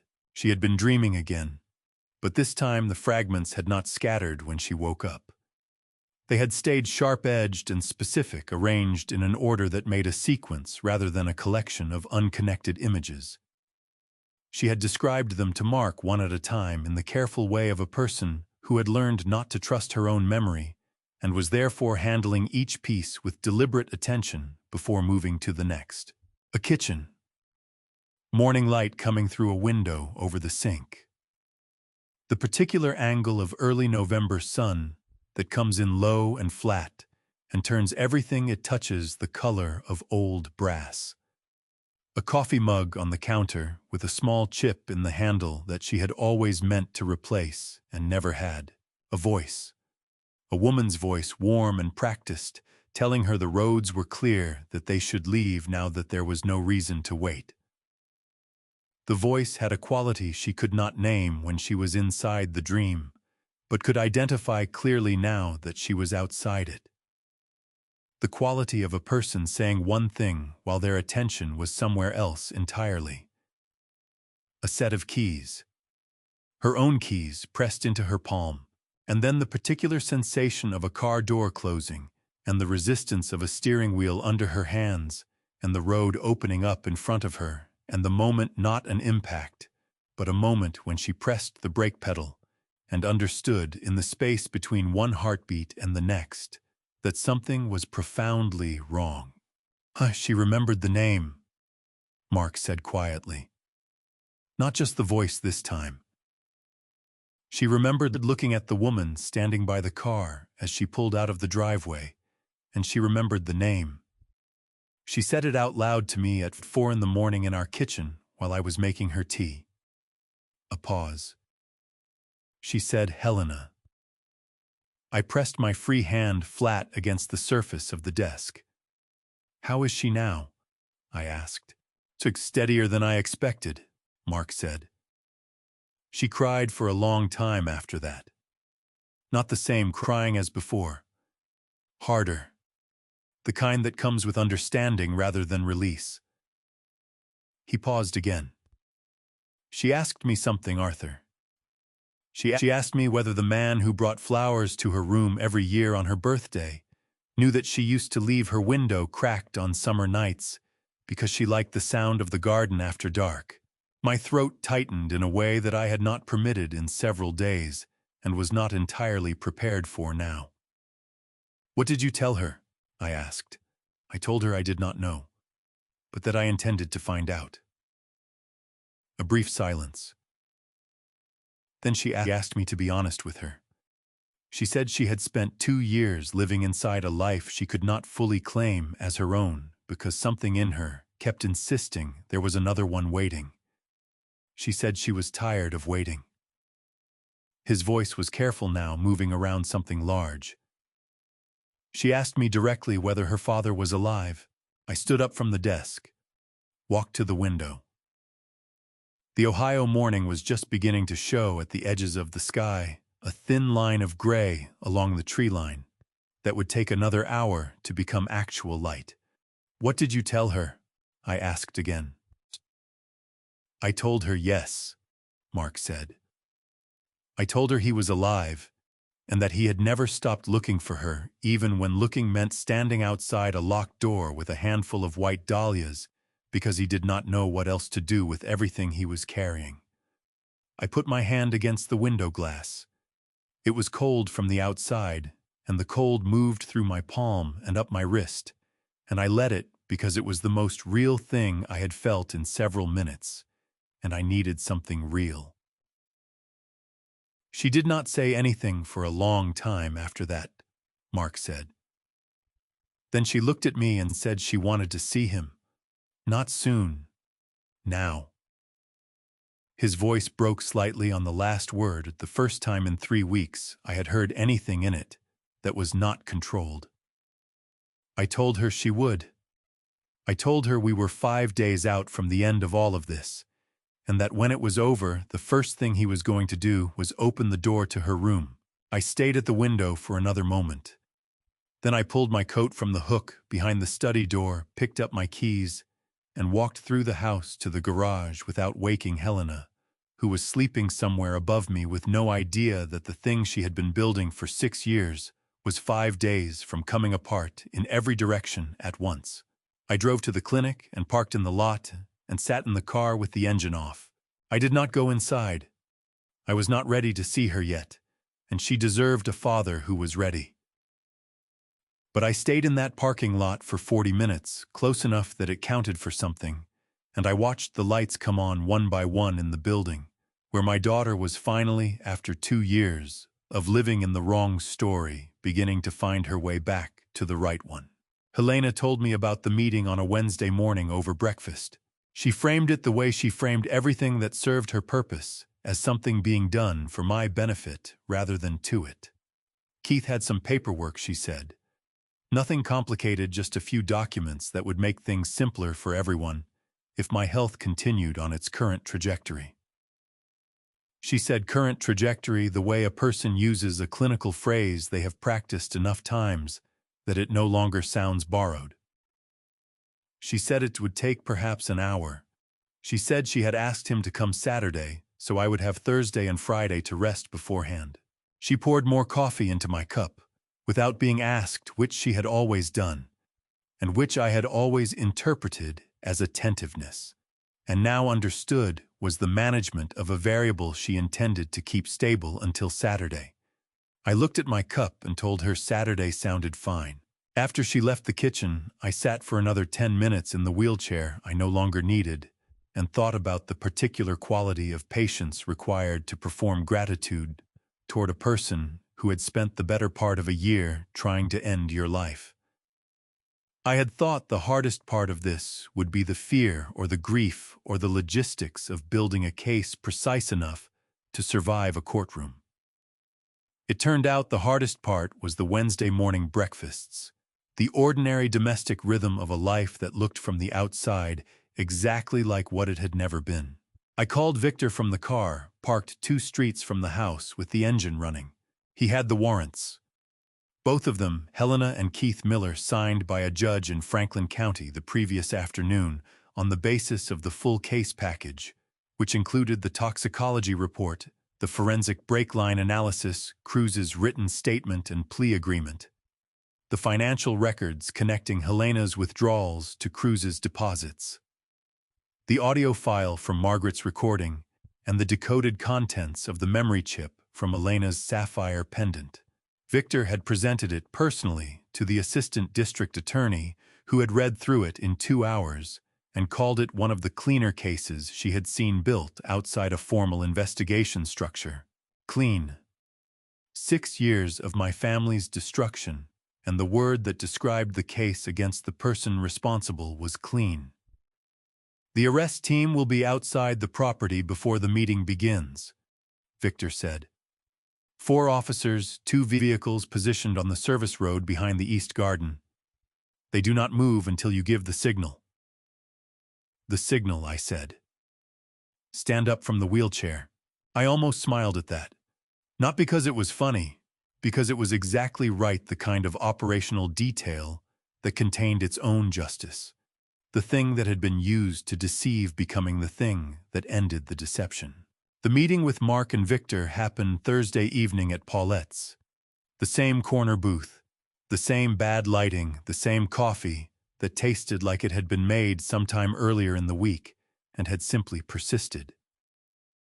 Mark brought the evidence copies in a flat leather case and laid them on the table in the order we had agreed they would be presented. Victor walked through the arrest procedure 3 times until all of us could have narrated it without notes. At the end, Mark looked at me across the table. She wants to know if she can come in through the front door, he said. Elena, she said if she is going to walk back into that house, she wants to walk in through the front. Something moved in my chest that I did not immediately have a name for. After a moment, I understood it was the specific sensation of a thing being put right after a long time of being wrong. The almost physical click of a piece returning to the position it was always supposed to occupy. Tell her the front door will be open, I said. Mark nodded. He reached into the inside pocket of his jacket and produced a folded piece of paper, which he set on the table and pushed toward me without unfolding it. She wrote something. She said you do not have to read it now. She said you would know when. I put the folded paper in my breast pocket without opening it. It sat there against my ribs for the rest of the evening, and through the drive home and through the Thursday night and the Friday that followed, which was the longest day I had spent since the 11 days the search team worked the ravine. Friday evening, Victor called to confirm everything was in position. The assistant district attorney had been briefed on the timeline. The arrest team knew their staging location. Mark had driven the route from the clinic to the house twice with Elena in the passenger seat, so she would know every turn before she needed to make them. She asked me something on the second drive, Mark said when he called afterward. She asked whether the oak tree in the back garden was still there, the one she used to climb when she was 8 years old. His voice was steady but careful. I did not know how to answer that. Tell her it is still there, I said. Tell her it needs trimming, but I have not let anyone touch it. Saturday morning arrived the way mornings arrive when you have been waiting for them, not gradually, but all at once. The light simply present where it had not been before. I dressed carefully. A dark suit, the one I wore to board meetings when the agenda contained something that required the table to understand immediately that the man sitting at the head of it had already decided how things were going to go. I went downstairs and positioned myself in the wheelchair in the front hallway facing the door to the main room. Helena came down 20 minutes later, dressed in deep green, composed and purposeful, moving through the house with the quiet confidence of a woman who believed this was the morning everything she had worked toward was finally going to be handed to her. She looked at me in the wheelchair and smiled. I smiled back. Outside on the service road behind the east garden, 4 officers sat in 2 unmarked vehicles and waited for a 68-year-old man to stand up. She brought the tea at 7:30, the same as every morning. Earl Grey in the blue ceramic cup she had selected herself from a shop in Columbus the 2nd year of our marriage, a cup I had never particularly liked, but had used every morning since because replacing it had never seemed worth the conversation. She set it on the small table beside my wheelchair with both hands the way she always did, with a care that I had spent 19 years reading as love and had spent the last 3 weeks reading correctly. I thanked her. She sat across from me at the breakfast table and poured her own coffee and asked whether I had slept. I told her reasonably well, which was true in the sense that I had slept 4 hours and unreasonable in every other sense, and she nodded and said that was good, that rest was important, that today would be a quiet morning before Keith arrived. She said Keith's name with the particular casual ease of a person who had practiced saying it that way, as though he were simply an attorney making a routine house call rather than the man who had been coordinating the legal erasure of my daughter's existence for the better part of 2 years. I watched her across the breakfast table and did what I'd been doing for 3 weeks, which was look at her carefully and try to understand who she had been before she became this. Not to forgive it. I had made my peace with the fact that forgiveness was not something I owed her or intended to offer. But I had spent 40 years believing that people were comprehensible if you looked at them with enough patience, that behavior had architecture, that a man who understood structures could find the load-bearing wall in any of them. I could not find it in Helena. Whatever had built her into the person who could carry a cup of tea into a room with warm hands and steady eyes while the man receiving it was being slowly poisoned by its contents, that architecture was not one I recognized. After a while, I stopped looking and simply finished my breakfast. I excused myself at 8:15, telling her I wanted some air before the morning got underway. She helped me navigate the wheelchair through the back door to the garden terrace without being asked, which I allowed, and then I told her I was fine alone, and she went back inside. I sat in the garden for 10 minutes. Then I stood up because there was no one watching from this angle of the house, and I was tired of the chair, and I walked to the oak tree at the far end of the lawn. It was a big tree. It had been big when I bought this property 22 years ago, and it had continued being big with the unhurried confidence of something that had decided long ago not to be in a rush about anything. Elena had climbed it every summer, from the time she was 8 until she was 14, when she had decided quite suddenly that she was too old for it. A decision she had reversed at 17 when she thought no one was watching, and I had seen her from the kitchen window and said nothing because some things are not improved by being acknowledged. I put my hand on the bark, the way I had put my hand on the roof rail of her wrecked car, and I talked to Margaret. Not out loud. I had never been the kind of man who spoke to empty air, but there is a version of conversation that happens entirely inside a person's chest. A direct address to someone who is no longer present, but whose absence has a specific shape and weight and location. And I had that conversation now, standing under the oak tree in the October garden, while Helena moved somewhere in the house behind me. I told Margaret that Elena was coming home today. I told her that the thing she had tried to stop 6 years ago, using the only tools she had available to her in the time she had left, was going to be answered today in the house where it had started. I told her that the pendant was safe, that the files had been read, that her voice had been heard by the people who needed to hear it. I told her I was sorry it had taken this long. The garden was quiet around me. Somewhere on the other side of the property line, a neighbor's dog was barking at something with the cheerful, purposeless energy of an animal that had no awareness of what kind of morning this was. I walked back to the terrace, sat in the wheelchair, and went inside. In the downstairs bathroom, I straightened my tie in the mirror with hands that did not shake, because there was nothing left to perform and nothing left to fear, only the specific work of the next several hours, which I had prepared for as carefully as I had prepared for anything in 40 years of building things that were meant to last. I looked at myself in the mirror for a long moment. Then I nodded, once the way I had always nodded at the start of a negotiation, when I already knew how it was going to end, and I wheeled myself into the front hallway to wait. The doorbell rang at 10:47. Helena's heels crossed the foyer. The front door opened. Keith Miller's voice, smooth and professionally warm, said, "Good morning." In my breast pocket against my ribs, Elena's folded letter pressed against my heart, like a promise I intended to keep before the day was out. Keith Miller was exactly the kind of attorney who understood that the appearance of thoroughness was more valuable than thoroughness itself. He came in carrying a leather briefcase that was newer than it needed to be, and set it on the dining room table with the particular deliberateness of a man who wanted the weight of it to register before he opened it.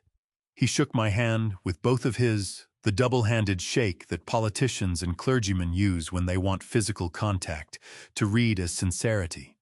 And he told me I was looking well, which was either a performance or a failure of observation, and I had stopped caring which. Helena had set the dining room table with water and coffee and a small plate of pastries that no one was going to eat. The domestic staging of a scene meant to feel like a conversation between people with aligned interests. 3 chairs arranged so that Keith sat at the head, and Helena sat to his left, and I sat at the end in the wheelchair slightly lower than the other two, which I was certain was not accidental. Keith opened the briefcase and began removing documents with the efficient unhurry of a man who had done this enough times to have developed a choreography for it. The stack was considerable. 12 pages at least, possibly more, each section tabbed with a small adhesive marker in the particular institutional blue that legal documents used when they wanted to project the impression of objectivity. He walked me through it section by section. His voice pitched to the register of patient explanation, the tone a person uses with someone whose comprehension they do not entirely trust. Power of attorney, full scope, covering all financial decisions, all business operations, all estate matters, effective immediately upon signing and contingent on the attending physician's certification of cognitive impairment, which he produced from a separate folder already signed by a doctor whose name I did not recognize, and whose signature had the slightly mechanical quality of something that had been affixed without the usual investment of attention. A physician I had never met had already certified that I lacked the mental capacity to manage my own affairs. I looked at the certification and then looked at Keith and kept my expression at the particular calibrated neutrality I had used in negotiations for 4 decades, the face that gave nothing and asked nothing and simply waited for the other side to keep talking. He kept talking. The business assets would be held in trust under Helena's management authority. He explained, with all operational decisions subject to her approval pending my recovery. Or he paused delicately here, pending the natural resolution of my current health situation. The delicate pause was the tell. Men like Keith Miller always had a tell, a small hesitation, at the point where the language was doing the most work, where the words being used were the furthest from the thing actually being described. Natural resolution. He meant my death. He said natural resolution, and he meant the end of my life. And he said it in my dining room over a plate of pastries with his briefcase open on my table, and his certification of my incompetence sitting 3 feet from my right hand. Helena leaned forward and placed the pen on the table in front of me. Not in my hand. On the table close enough that picking it up would feel like a natural continuation of the movement of reaching for it. She was good. She had always been good at the architecture of small moments, the arrangement of objects and gestures that made a particular action seem like the only reasonable next thing to do. She put her hand over mine on the arm of the wheelchair. Her palm was warm. Her grip was gentle. "It is just paperwork, Arthur," she said softly. "Just to make sure everything is protected while you are not feeling well. That is all this is." I looked at her hand on mine. I looked at the pen on the table. I looked at the stack of documents with their institutional blue tabs and their already signed medical certification and their delicate pauses around the word resolution. Then I looked up at Keith Miller, who was watching me with the professionally attentive expression of a man waiting for a signature he was certain was coming. Then I looked at Helena. For the first time in 3 weeks, I looked at her without the filter of performance between us, without the tremor in my hands, or the vacancy behind my eyes that I had been maintaining the way a stage actor maintains a character through the final scenes of a long run. I looked at her with my own face, which was the face of a man who had built 11 warehouses from a single leased garage, and had learned in the process that the moment before a deal closed was the moment when the other side most needed to understand exactly who they were dealing with. Helena's hand tightened slightly on mine, a question she could not ask out loud. "Helena," I said. My voice came out the way it had always come out when it mattered, level and unhurried, carrying the specific weight of someone who had already decided how this was going to end. "Before I sign anything, I want to ask you something." She smiled, patient, certain. "Of course." "Look at me," I said. "Look directly at me and tell me that you love me." The smile did not leave her face, but something behind it shifted, a microscopic recalibration, the almost imperceptible adjustment of a person who has just encountered a variable they had not included in their calculation. Her mouth opened to answer. I put both hands on the arms of the wheelchair and began to rise. I stood up. Not slowly, not with the careful negotiation of a man whose legs had forgotten their purpose. I stood the way I had always stood, when something required my full height, which was completely and without apology, and the wheelchair rolled back 6 inches on the hardwood floor and made a sound that was very small in the room but seemed to travel a considerable distance. Keith Miller stopped breathing for a moment. I watched it happen, the precise interruption of his chest, the way his hand went still on the stack of documents. The way a hand goes still when the brain has encountered something it does not yet have a category for. Helena did not move at all. She was still holding the pen she had placed in front of me, her fingers around it, the way a person holds something they have forgotten they are holding. And her face had undergone a change that was not quite an expression, because it had not yet decided what it was going to be. The warmth was gone. What was underneath it was something I had never seen on her face in 19 years of mornings and dinners and conversations and silences. And I looked at it now with the calm attention of a man examining something he is seeing clearly for the first time. I reached beside my chair and picked up the flat leather case Victor had prepared. I set it on this table between us and opened it. The first document I placed in front of Keith Miller was the toxicology report. 12 pages, single-spaced, produced by a certified forensic toxicologist, whose credentials occupied the first page and whose conclusions occupied the last 3. The compound, its concentration, its route of administration, and the clinical trajectory it would have produced in an otherwise healthy man of 68 over a period of 6 to 8 months. I set it on top of his institutional blue-tabbed power of attorney and watched him look at it without picking it up.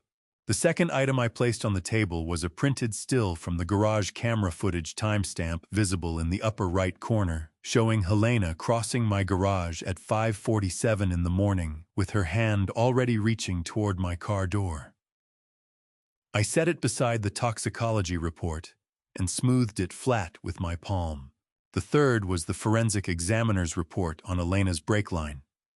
I placed it directly in front of Helena, not Keith, because I wanted her to read her own name in the section describing the vehicle's registered owner and the circumstances of the accident and the determination that the failure was not accidental.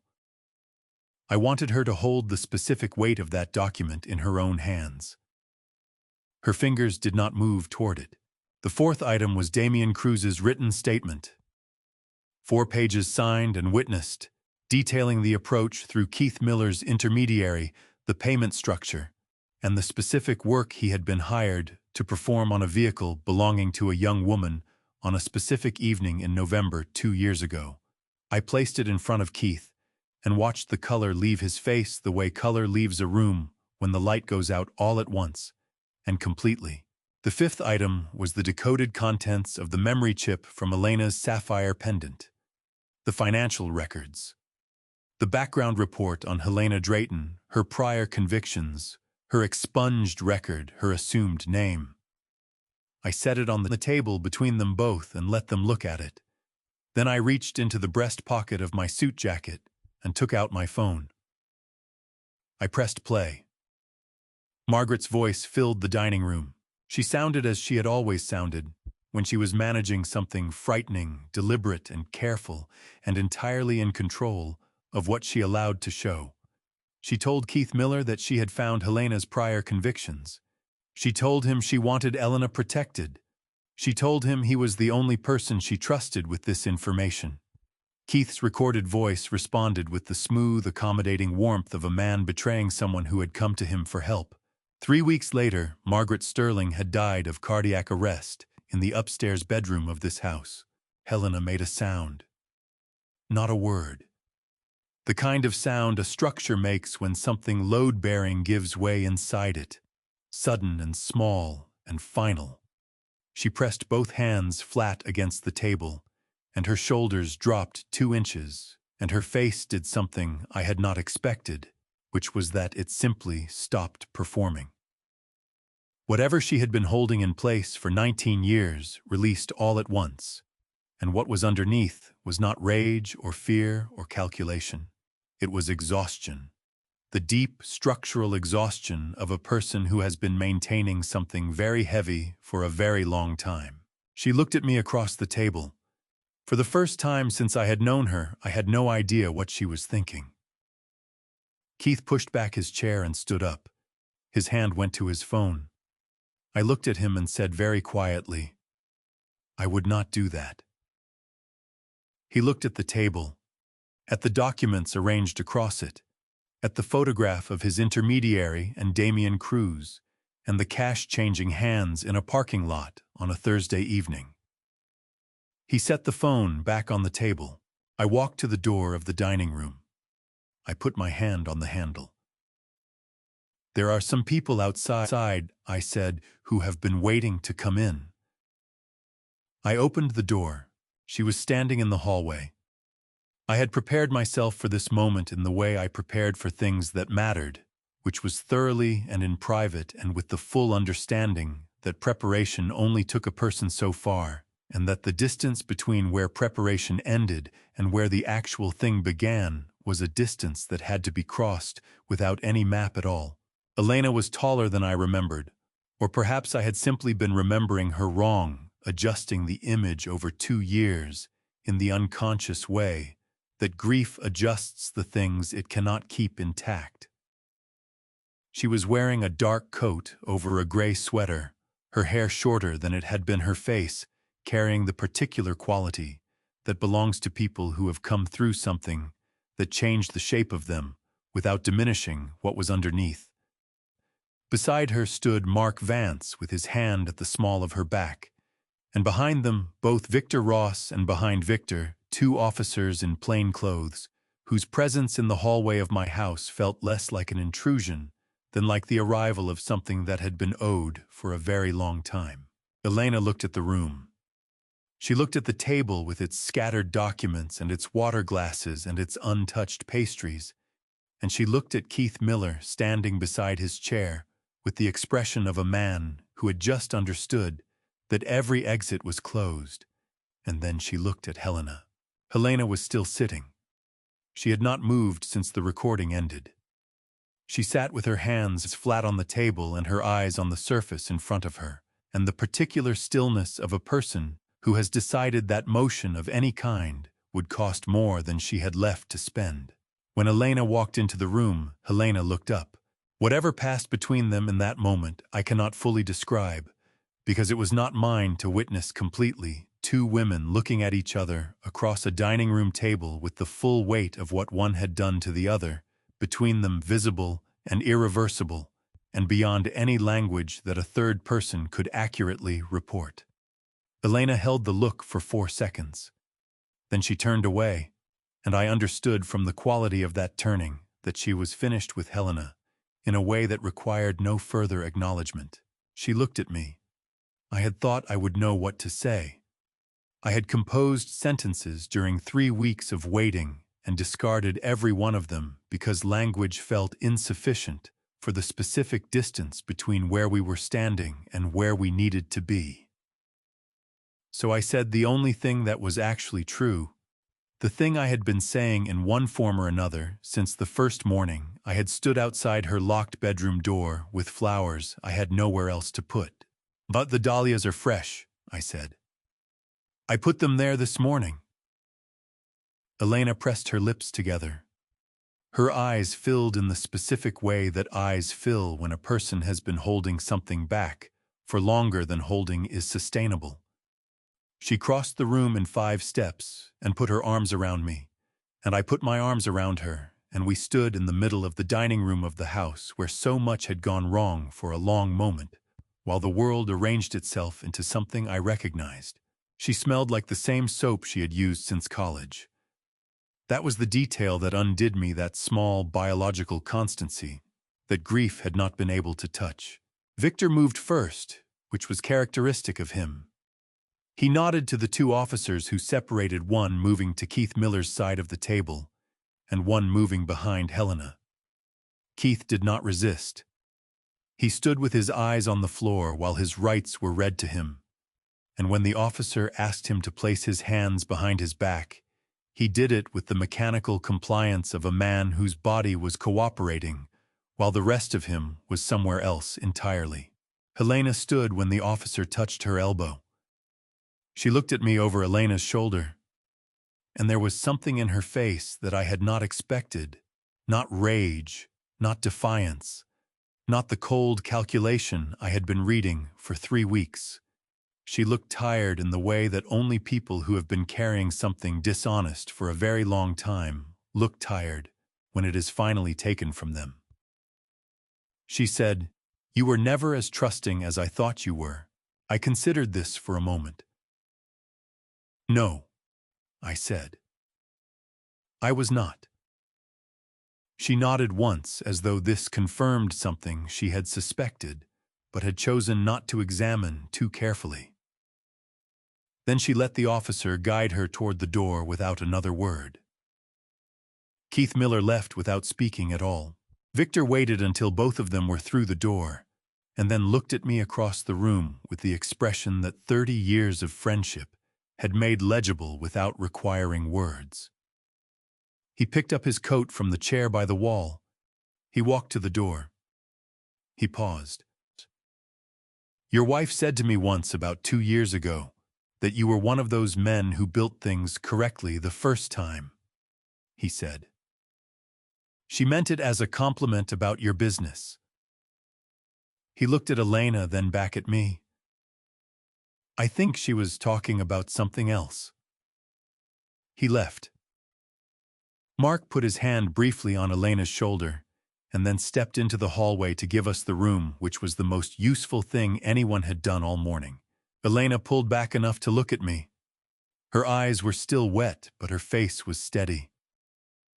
She reached into the pocket of her dark coat and produced a folded piece of paper. "I wrote this 3 days ago," she said. "Mark said you had been carrying the other one for a while." She pressed it into my hand. I looked at it. I did not open it. "Come on," I said. "There is somewhere I want to take you." The door to her room had a particular sound when it opened. Not a creak exactly, more of a soft exhale, the way old doors sound when they have been closed long enough that opening them requires the frame to release something it had been holding. I had heard that sound once a year for 2 years, standing alone in the hallway with flowers, and I had come to think of it as the sound of a threshold, the line between the part of the house where time had continued and the part where it had not. Elena stood beside me as I turned the key. She did not rush me. The door swung open, and the room was exactly as it had always been. Books leaning against each other on the desk at the particular angle that suggested more volumes than the space was designed to accommodate. the jean jacket on the back of the chair, the small tear in the left elbow still unmended, after 3 years of meaning to get to it. The window facing the back garden, the one she had told Mark she used to leave cracked in summer because she liked the sound of the garden after dark. And on the corner of the desk, the white dahlias I had placed there at 6 that morning, still fresh, their petals exactly the pale cream color they had been when I had selected them from the florist on Route 9, the same florist, the same variety every year without exception. Elena walked in slowly.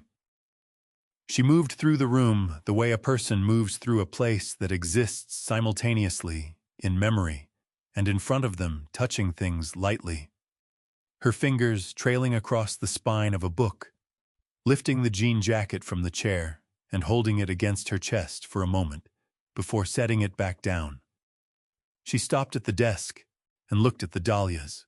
Her shoulders rose once and fell the particular motion of a breath that is doing more work than breathing usually requires.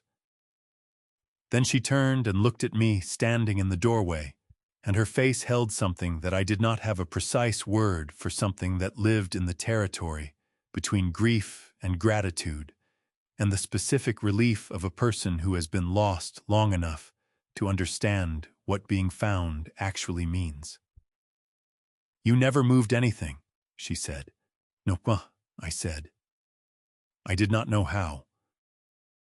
She sat down in the desk chair, the one she had sat in through 4 years of high school homework and 2 years of college visits home, and every ordinary evening that I had stored without knowing I was storing it. I pulled the small reading chair from the corner, the one Margaret had chosen for this room, because Elena had always liked to read with someone nearby, and I sat across from her. She took the folded letter from her coat pocket. Then she looked at me. "You have one too," she said. I reached into my breast pocket and took out the letter she had given me in the dining room. We looked at each other for a moment, and something passed between us that required no translation, and we opened our letters at the same time. She had written 4 sentences. The handwriting was hers, unambiguously, unmistakably the same handwriting that had been on birthday cards and grocery lists, and a note she had left on my desk the morning she moved into her first apartment that said only, "I will be fine. You taught me how." The 4 sentences said, "I remembered the garden before I remembered your face. I remembered feeling safe before I remembered why.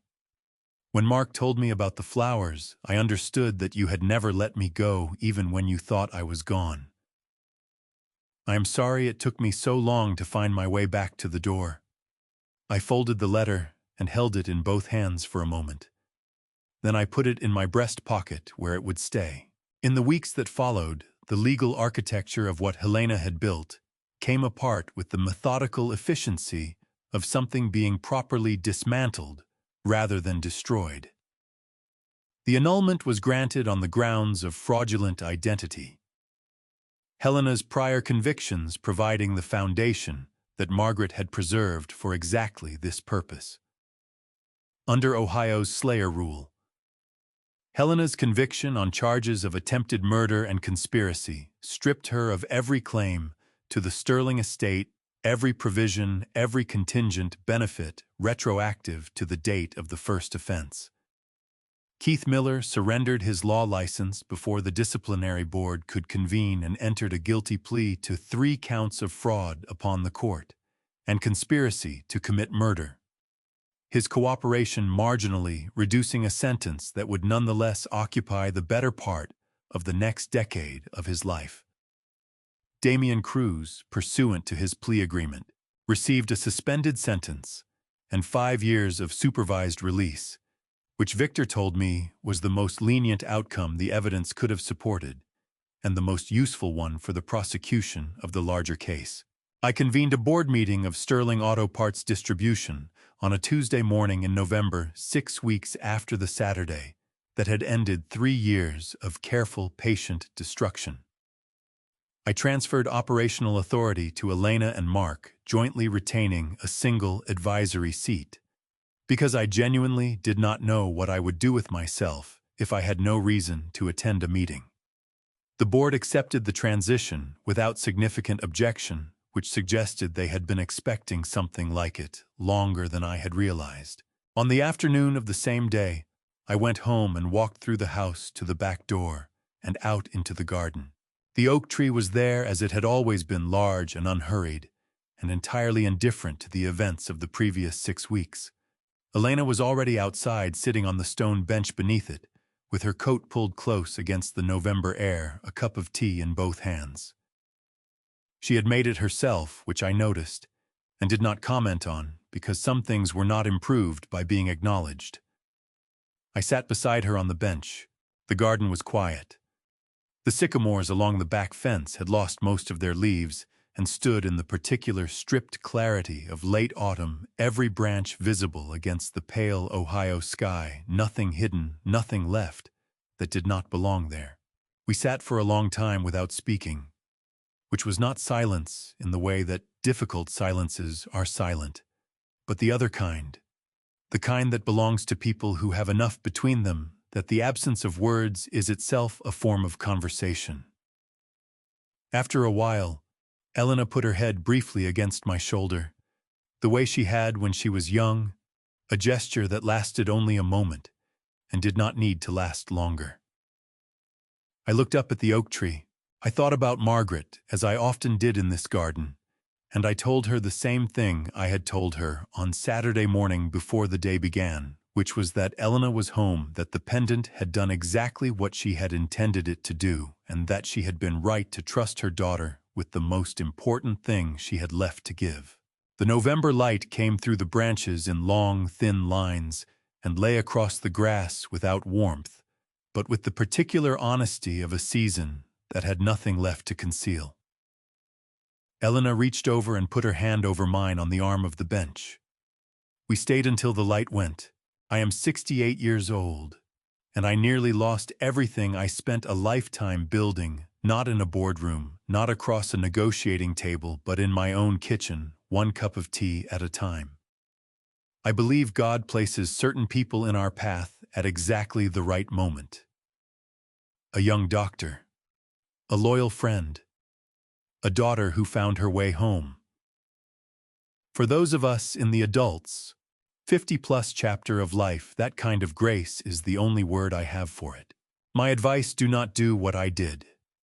Do not let grief make you careless with the people you allow close. Do not confuse warmth with loyalty. Love is proven in small, consistent actions, not well-timed gestures. This is what Dad's revenge truly means to me. Not anger.